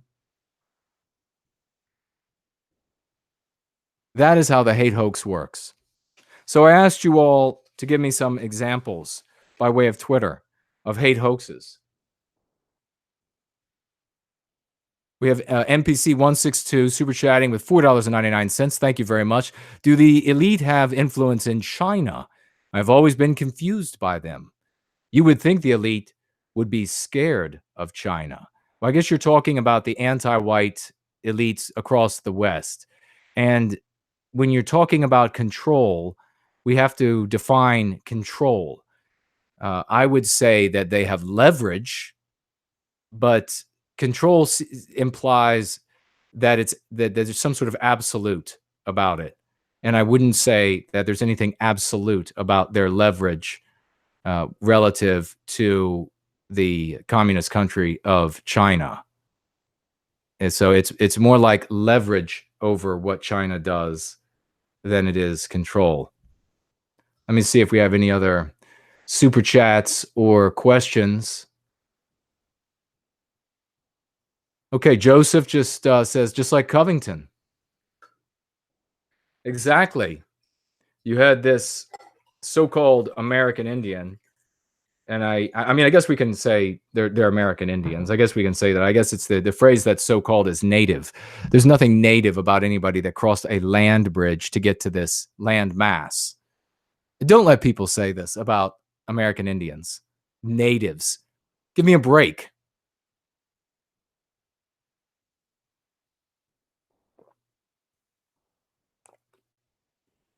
Yeah, so we saw this lying anti-white dirtbag, and that's exactly what he is, because he didn't come out and apologize and attempt to redeem himself. He didn't come out and say, actually, you know what, I've been wronging Western kind, and I'd like to now serve white well-being, because that's the moral thing to do in this day and age. No, instead, he's defending his position. He's doubling down on his position. So yeah, let's talk about it. Well, we had a lot of great we had a lot of great a lot of great people respond to some hate hoaxes that they could remember. Jesse Smollett, of course, a very recent hate hoax. Now, how many people? You're welcome, Fred. It was a fantastic question. Well said. How many people? Let's see people in the chat press 1 if you think that Jesse Smollett, that what happened to Jesse Smollett will be used within maybe 2 years' time, certainly within 3, 4, 5 years' time, as evidence of the proof of the anti-white narrative. In other words, Jesse Smollett is, I want to get people's, I think good Mackie says pressing 1 is gay. I want to see how many people think, because I want to see how many people are going to be right on this, that Jesse Smollett will be cited as something that his case will be cited as something that actually occurred, that he was actually attacked by white people. I see a lot of people pressing 1s. I see some 2s. If you're pressing something other than 1, you got a lot of you're either joking, which is cool, that's fine, or you've got a lot to learn, because the anti-whites are absolutely going to cite that as a real attack in the coming years. They're absolutely going to cite the attack on Jesse Smollett as something that really happened in the coming years. And when you say, no, it didn't, it was 2 Nigerians, they're going to say, what? What word are they going to use? Quick, somebody type it in. When you say they were 2 Nigerians who attacked him, the whole thing was set up, what are you going to be called?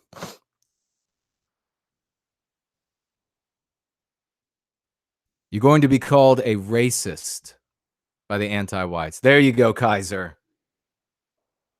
There you go, Syrup. Dainty. There you go. Exactly.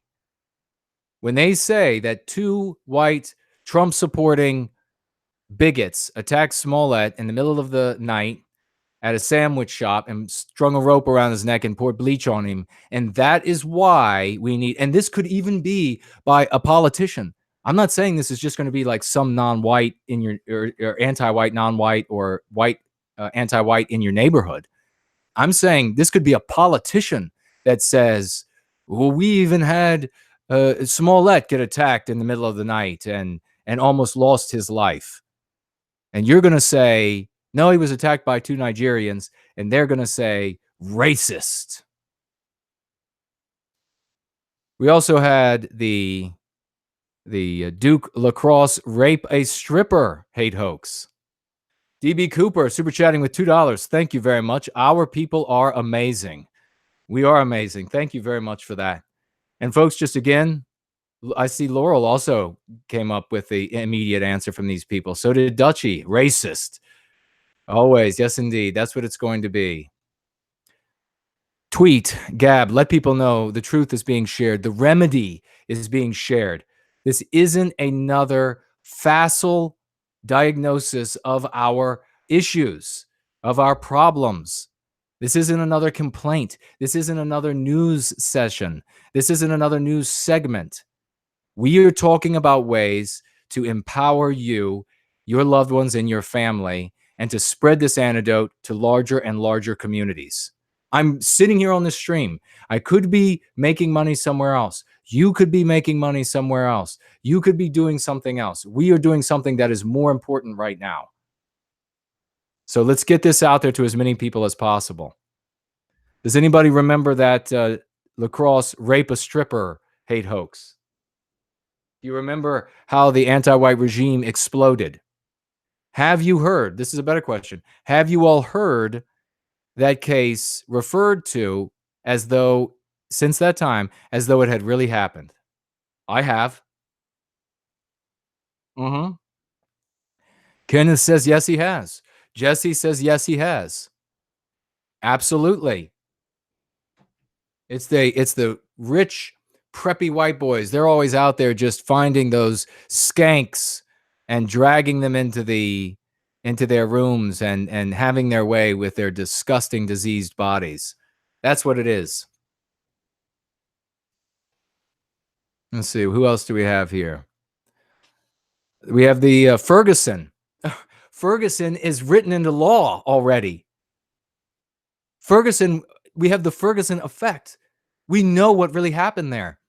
It's already been written into corporate codes, into corporate policies. It's already cited just years after it happened as though the anti-white narrative, false version of it, is true. So when you get into an argument with people about whether or not Ferguson was true, they're going to say racist. What do you say back? When they say racist, what do you say back? Or when they say, even better, when they say, oh yeah, Trayvon Martin is another one. Yeah, when they say, no, no, this is the way it happened that conforms with the anti-white narrative. Exactly. Anti-white. All I see. Precisely. Syrup. Anti-white. When they say that the Covington Catholic boys happened the way the regime said, Tawana Brawley happened the way that the regime said, all of those Jewish community centers and synagogues and Jewish cemeteries that were being destroyed and bombed and set on fire, all of that. Remember all of that? Remember, you're still guilty for that, even though it was proven that it was Jews doing it, anti-white Jews. What makes them anti-white? The fact that they know damn well and good that it's going to have an anti-white effect. That's what makes them anti-white. So when they say that these things are true, don't bother saying, no, of course they're not true because of X, Y, and Z. Just say anti-white. That was proven false. And you're an anti-white for saying that it wasn't. That's what you have to say to them. So I'm going to run through my notes really quick. Hate hoaxes serve to justify the previous anti-white inflictions of harm on Western kind. They serve to justify the present and escalating inflictions of harm on Western kind. Does anybody have any questions about that? We've got to have these speech codes because Tawana Brawley, right? We've got to prevent these kids from supporting a political candidate that they think will serve their interests, outwardly supporting it. So we're going to ban the Trump gear because they think that this candidate will support them in some way, support their people and their heritage in some way, because you remember Covington?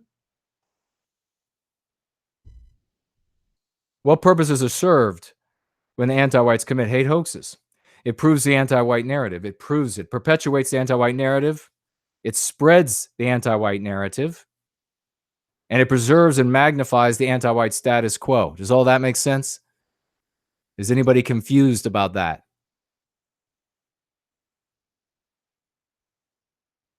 Let's take this stream up a notch, folks. Let's get it out there and hammer people with this truth. What does the perpetration of hate hoaxes reveal about anti-whites? This is the really scary thing you all have to appreciate. White Baron writes, are you okay with being a character in the sequel to my alt-right book? I can't stop you. Let's reach out to me at my website. Let me read your first book. We'll talk about it. Sounds good. This is something that everybody needs to appreciate just really in your soul. Appreciate this in your soul. What does it reveal? The perpetuation of a hate hoax reveal about anti-whites. It reveals that anti-whites clearly understand that they need to trick the average white person into believing the anti-white narrative. They need to trick you. They need to trick your brothers and sisters, your friends and family into believing the anti-white narrative because the evidence isn't there. There is what the anti-white narrative claims isn't true. It reveals that the anti-white clearly understands that he or she needs to do this tricking of our brothers and sisters to benefit from anti-white, their anti-white doctrine, anti-whiteism, and the anti-white narrative. So the anti-white person who commits this crime knows that when they do it, they are benefiting themselves. Think about that for a moment. I really want you to think about that. That speaks volumes about these people. They know damn well and good that when they go out and they paint a swastika on a synagogue, what about all of these hate hoaxes of the black churches all across North America, Canada, and the United States being destroyed? Have you seen those? I used to see these back when they used to show them on television. They don't show them anymore. But I saw a video of a news reporter out in front of a black church that had been burnt down and spray painted on supposedly by evil white people. And one of the swastikas was misdrawn. Have you seen something like that?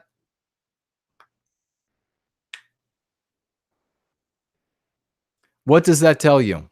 That tells you that the anti-white who is committing these acts knows that he or she benefits from the perpetuation of the anti-white narrative. They know they're benefiting from guilting you. They know that they benefit from putting you in this subservient position where you surrender your identity, your destiny, your children to whatever they want. When they commit that hate hoax, they know they're benefiting. Worse still, the anti-whites who spread and perpetuate the hate hoax, they know that they're benefiting from the anti-white narrative. Are these your moral betters? Are these your ethical betters? Stop letting them put you in this inferior position of being morally bankrupt, of being something abject. Stop allowing them to put you there. These are people who know very well and good that their lies are profiting them at your expense, at the expense of your loved ones, at the expense of the people you care about, your children. Talk with them. When you speak with those anti-whites, when you speak about those anti-whites, you put them in that position relative to you, which is you are the morally superior person in the conversation, not them. You are preaching the truth. Joshua writes, it's all about the Gibbs. They care nothing about to honor the golden rule. It eventually is about, and if you read Go Free, you'll see that it indeed, they do eventually get to the point where they're benefiting from the actual items, the wealth, but also sexually they're benefiting by way of this. Many white people give of themselves sexually to try to prove that they are surrendering their identity. They're doing everything they can to escape their identity. So many non-white males get sex from white females because these white females are trying to shed themselves of our identity and prove that they're not evil, when in fact you are the morally superior person in that conversation, in that situation, not them.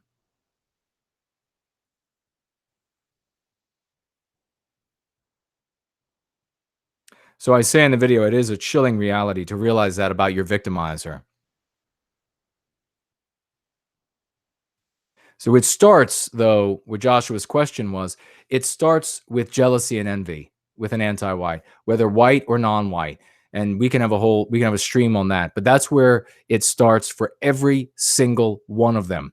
Don't let anyone else tell you any different. Don't even entertain I've gone over all of these discussions. I've gone through all of the different arguments For every single anti-white out there, it's jealousy and envy is at the core of their anti-white hatred. And then everything else is built on top of that edifice. It's jealousy and envy at its root. All right, let's talk about. We have the Mizzou. There's some more hate crimes. Mizzou, poop swastika. We had a lot of people get to us. It's the Xavion Parker teen story. The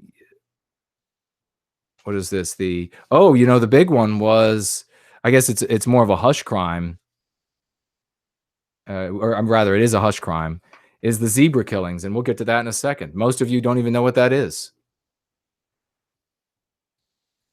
But let's get to the hush crimes. What is a hush crime? Does anybody know?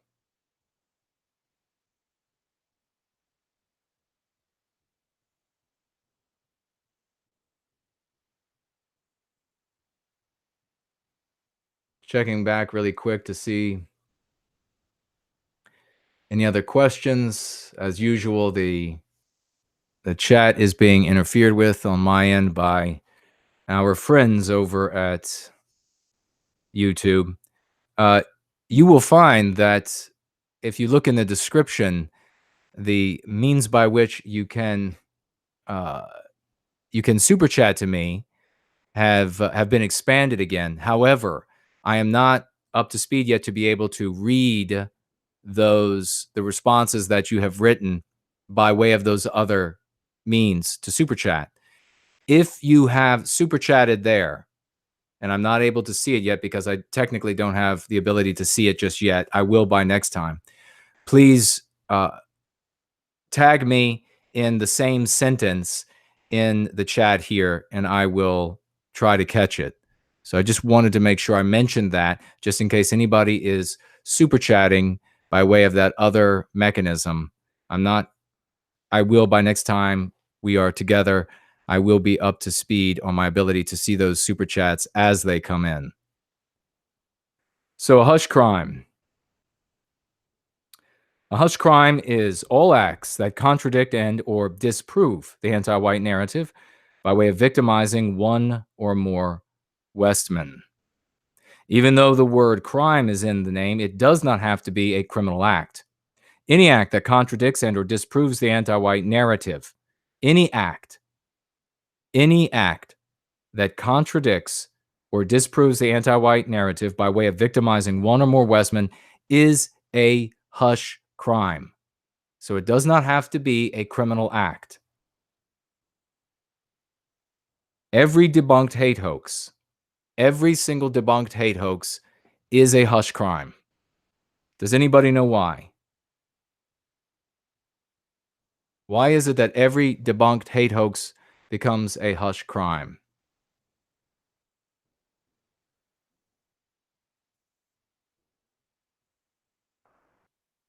I don't know what conflagrants, what the kiwis, what is that?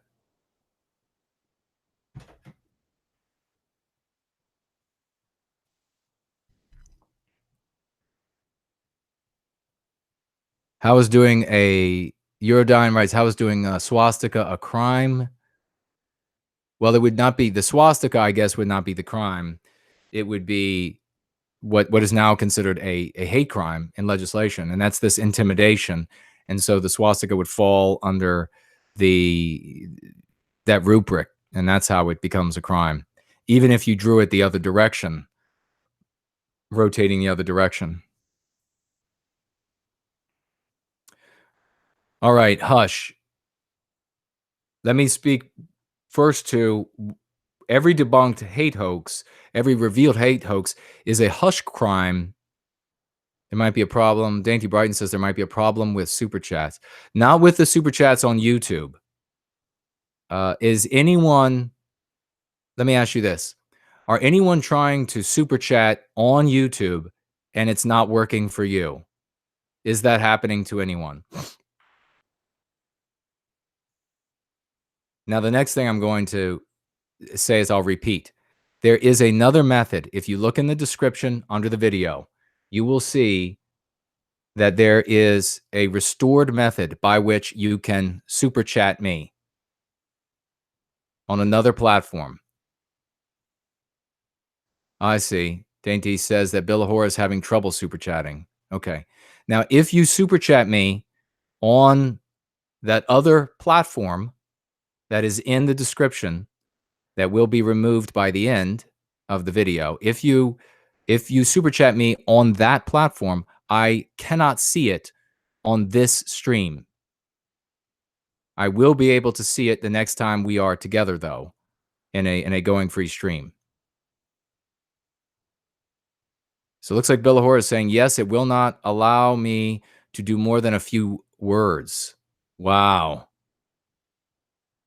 All right. Well, if you want to write, super chat, whatever you want to super chat. Also, if you super chat on that other platform that you'll see in the description, at the very top of the description, if you want to super chat there and you do or have, tag me in the chat and I will be sure to, I'll make my best effort to read it because I don't want to miss what anyone has said when super chatting.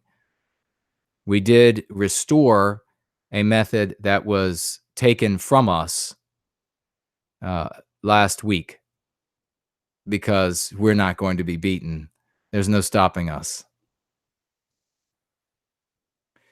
Okay, so really quick, while we iron that out, the reason why every hate hoax is a hush crime that is exposed is for the obvious reason that the anti-whites don't want the general population of white people to come to know the reality that anti-whites are faking this evidence. Now, this evidence that they're faking the proof for the anti-white narrative that is critical to keeping our people propagandized. Does that make sense? It is absolutely critical. It's like the magician on the stage. If you guys have questions about this, please stop me and ask questions because this is vitally important. This needs to reach our people. You need to understand it. You need to spread it.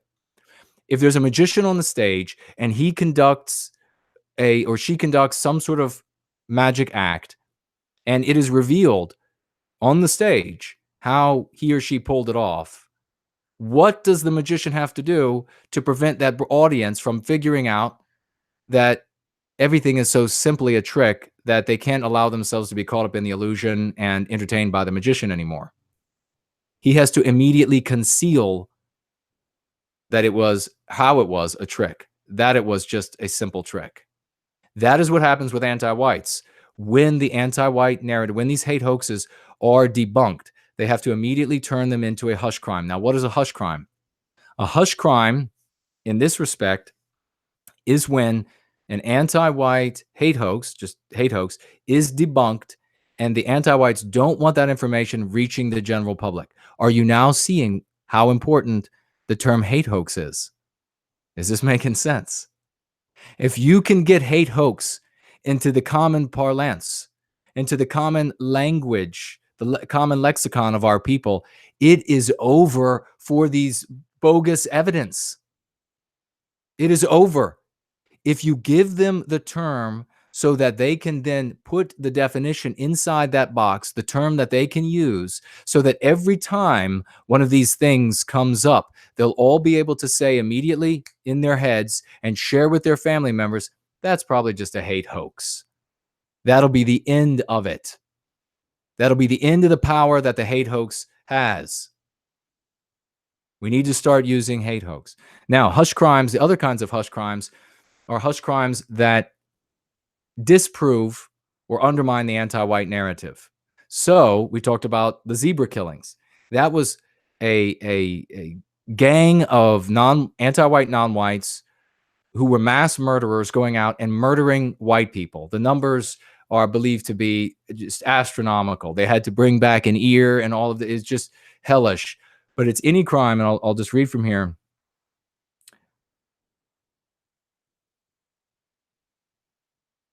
The purposes of the hush crime. So let's do this. I want to do this. I want to read some of these hush crimes so everyone knows what we're talking about. Okay, the four black kids, the four anti-white black kids who kidnapped the mentally disabled white boy in Chicago, and they partially scalped him, and they beat him. They made him lick the inside of a toilet bowl, and made him say wretched things about himself and our people. That was an example of a hush crime that had to be, you know, what do they say? Very often you hear people refer to this with the terminology from the 1984 novel, memory hold. That's what it is, isn't it? Is that what? Yes, that's it. Memory hold, I think. Don't use memory hold. Call it a hush crime. A hush crime. The average person, the average white person, the person who has our sensibilities that's out there in the masses, they will be able to understand and remember hush crime. Words are like magic, folks. If you find the right words that can be remembered, that can be repeated, that can be shared, that can be used for interpretation, you are waving a wand and saving lives by doing so. Words are magic. Hush crime. That was a hush crime that was committed against our people. Why is it a hush crime? It's a hush crime because it undermines the anti-white narrative that non-whites are always the victims, that whites are always the victimizers. The regime, the argument presupposes that the regime is anti-white. Do you see how you've just won the argument before you had to even go into any of that? They have to accept your premise. This is what the anti-whites have done to us.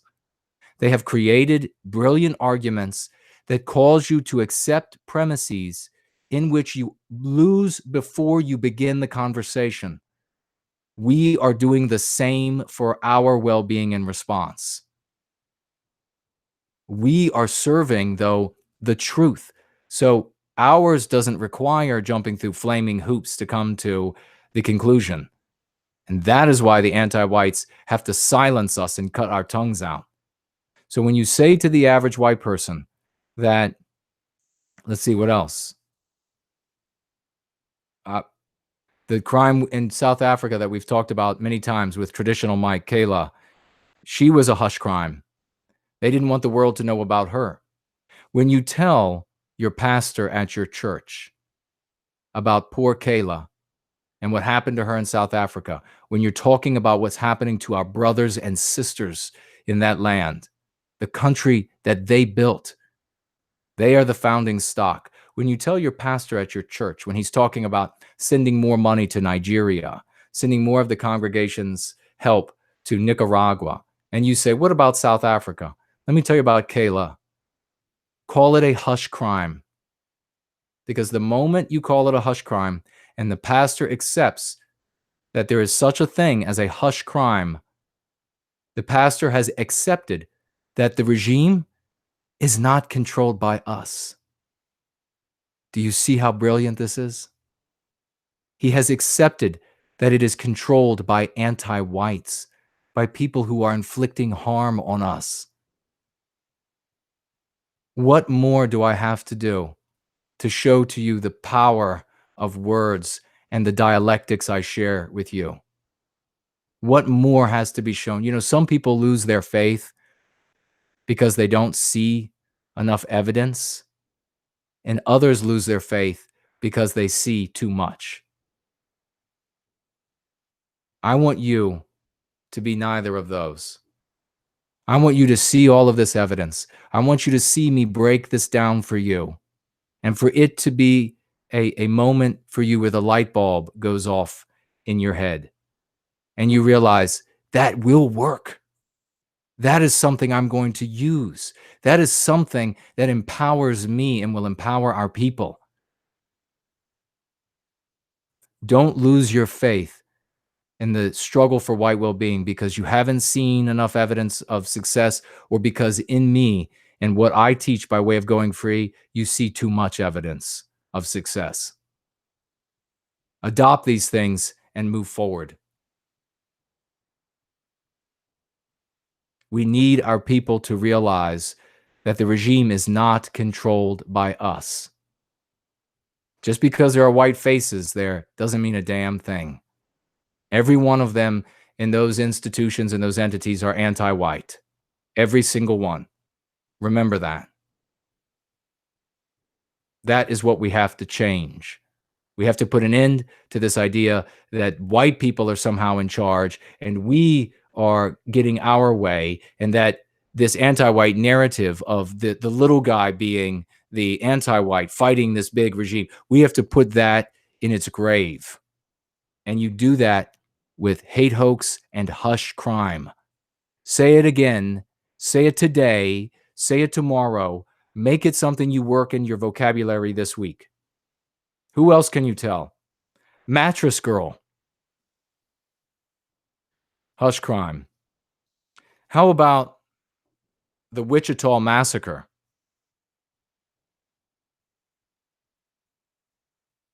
How about the Wichita massacre? When the Carr brothers, you haven't heard of it because it's a hush crime. Look up CARR brothers, Reginald and Jonathan. I'm sure they would have been two of our astronauts had they not been shunted onto this awful path by our Western civilization, who just oppresses them. Read about what they did to those people. It is hellish. It is every bit as disgusting, every bit as bestial as anything you could read being done to our brothers and sisters in the darkest areas of South Africa and Rhodesia. And then ask yourself, what's the common thread tying all of those things together? You know what it is? You're wrong. I know what your first thought was. No, you've got it wrong. The common thread is that they're anti-white. That's the common thread. Do you know why it's the common thread? Because that is the best view for us to hold for our well-being. I'm teaching you magic, folks. I'm teaching you the things that enable me to win every discussion. I'm teaching you the things that enable me to win over the years in face-to-face encounters, in speeches, public speeches and the like. It has to be thousands of people now. I'm teaching you these same tools because this is how we're going to win. I've spent these years refining these things, and we will continue to refine and improve them, and I will get better with your help, and you will get better with mine. Look up the Wichita massacre.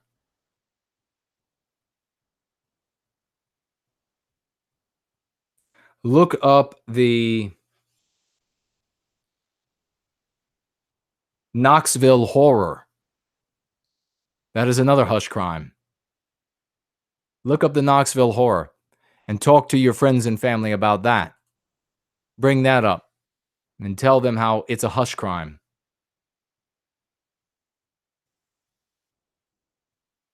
Tell them about what happened to, I think it was Shannon and, what were their names? Shannon and Chris. Shannon and Chris were their names. Tell them what happened to them. Use hush crime. Use hate hoax. Baxter, super chatting with $5, writes, proud and white. Thank you very much for that, Baxter. I appreciate it. Let's check it out. We're going to be coming closer here. I'm going to just throw the floor open before we wrap up, and maybe over the next 5-10 minutes. And Knoxville horror. Knoxville horror. The Carr brothers, CARR.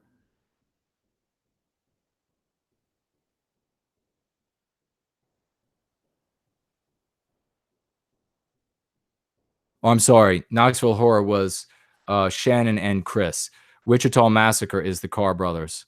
Shannon and Chris, a young man and a young woman who were on their way to, they may have already been engaged, but they were together, I believe, and were going to become a couple. produce a happy white family. Maybe one of their children who didn't get a chance to live would have cured the cancer that kills your mother 10 years from now. Damn it, folks. Think about the opportunity costs. Come at it with that kind of passion. It's not just some other unrelated life. These are our family members. I want you to have this righteous anger inside of you. You are the moral betters. You are the moral superiors over the anti-whites. Go to your pastors. If you're a church, go to your pastors, tell them about South Africa, and tell them that the crimes committed there are hush crimes. And when the pastor, if he doesn't, or even she in some places doesn't ask about what a hush crime is, you just tell them what it is. You just spread it. I know that JF is going to be coming on in 30 minutes, going live, I think. I want you to get, if you're going to be watching, Jeff, I want you to get in that chat. I want you to use hate hoax, and I want you to use hush crime. I want people to see these words being used. I want people to know what it means. I can't, look, here's the thing. Here's the thing. When the regime constructs, when these anti-whites in the regime construct these powerful dialectics that work wonders for their people, they can then promulgate it with the news and entertainment media. They can promulgate it with the universities. They can spread it far and wide that way. The idiot anti-whites, the immoral, black-hearted anti-whites who take up these arguments don't need to know all of the layers of how these things work. I don't have the power to speak to the entire country like the anti-whites do in the regime. We have to work together. When I spell this out for you how it works, you have to take it and then share it and move on with it. We have to be our own links in the chain.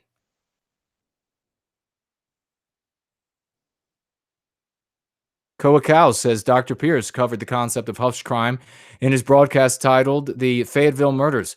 Fantastic, folks. If you haven't heard it, go and listen to it.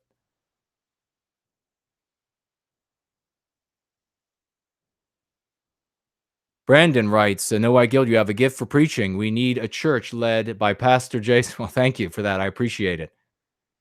So let's do this. We got about 5 or 10 more minutes max, and then I'm going to wrap this up. If you have questions about the subject, hate, hoax, or hush crime applications and the like, post them now. You can also ask questions about anything. I saw that somebody a little earlier asked a question about my diet and exercise routine.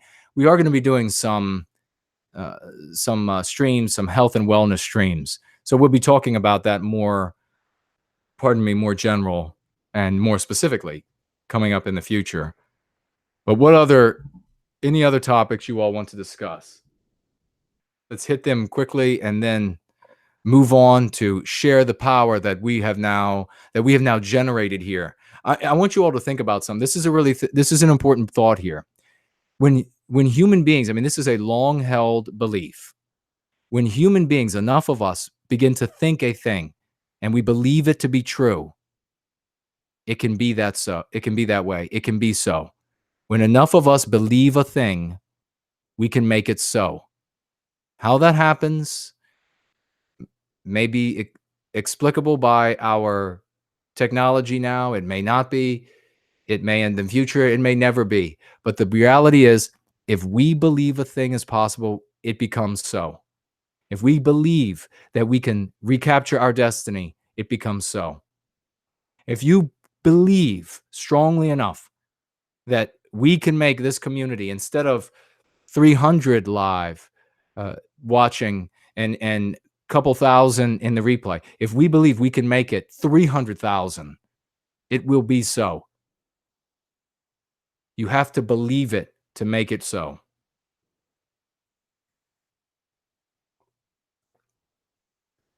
Joshua writes, just wanted to bring up physically and sexually, absurd hush crimes in interracial couples. Oh my God. Yeah, we see these in the white positive sphere for many years, where these white women and occasionally these white guys who go out and date non-whites and then get beaten and abused by them, murdered by them, or whatever. Every single time, these are hush crimes. These are some of the most fervently hushed hush crimes because the anti-white regime knows that white erasure is accomplished no way faster than by convincing whites to reproduce with non-whites.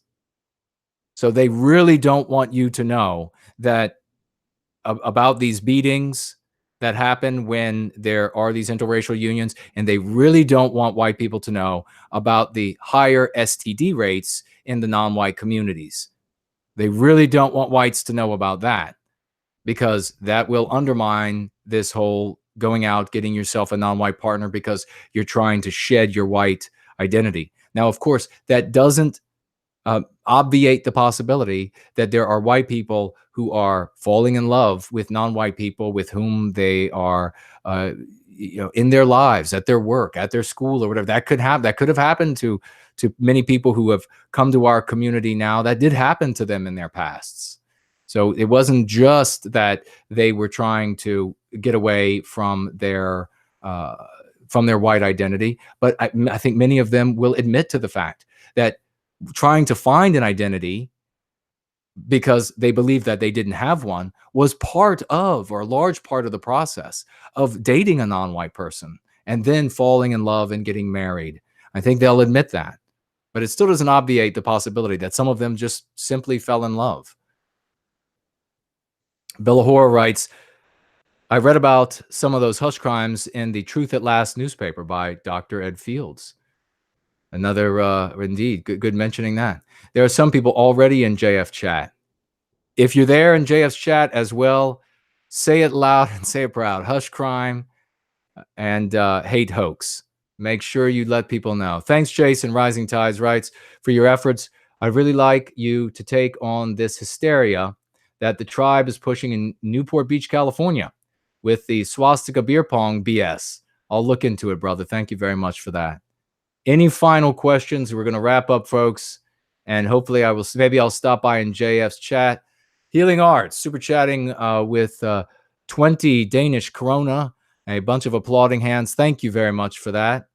Thank you, Dainty, all of the moderators who were here today. Thank you all for being here. Syrup, Sadinsky, Lawson, I appreciate you all. You're dear to my hearts. All of you in this community, you are dear to my heart. We can make this happen. We are making this happen. Things are getting better. These words are making us stronger. Every time you hear a conservative say that, or you hear a Civnat or whatever say that, damn right that they are politically incorrect or something, you now know that those words are magic and they are undermining themselves psychologically, and you can now help them to the truth.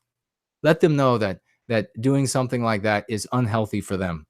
Tell them about hate hoaxes and hush crimes. Empower them with our verbiage. Tell them that, in fact, it's anti-white to say that you are a happy criminal or thought criminal.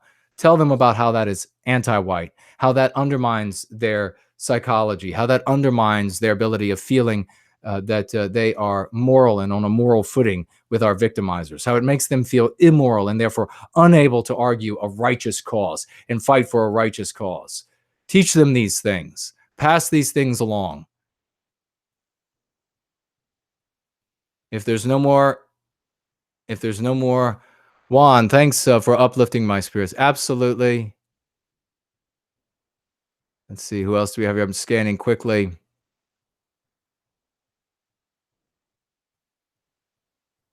Well, it was very good speaking with you all today. I appreciate you all. We are making gigantic strides, and every day it gets better. Every day it gets stronger. This is the way our movement and what we are doing for the service to white well-being is just like the tsunami. I want you to visualize this, okay? This is just like the tsunami. As it races for the shore, it is nothing but the slightest little bulge on the surface of the ocean. It's no more. It's not like the movies that you see this giant towering thing racing to the shore. No, you see this little bulge. And then this oddity occurs. The ocean begins to retreat away from the shore. All of the anti-whites muddle themselves out onto the now exposed sand, wondering what's happening, what's changed, why does the scenery and the environment, the milieu look so different? And then it's too late for them. That wall of water comes rushing in, and my friends, we go free.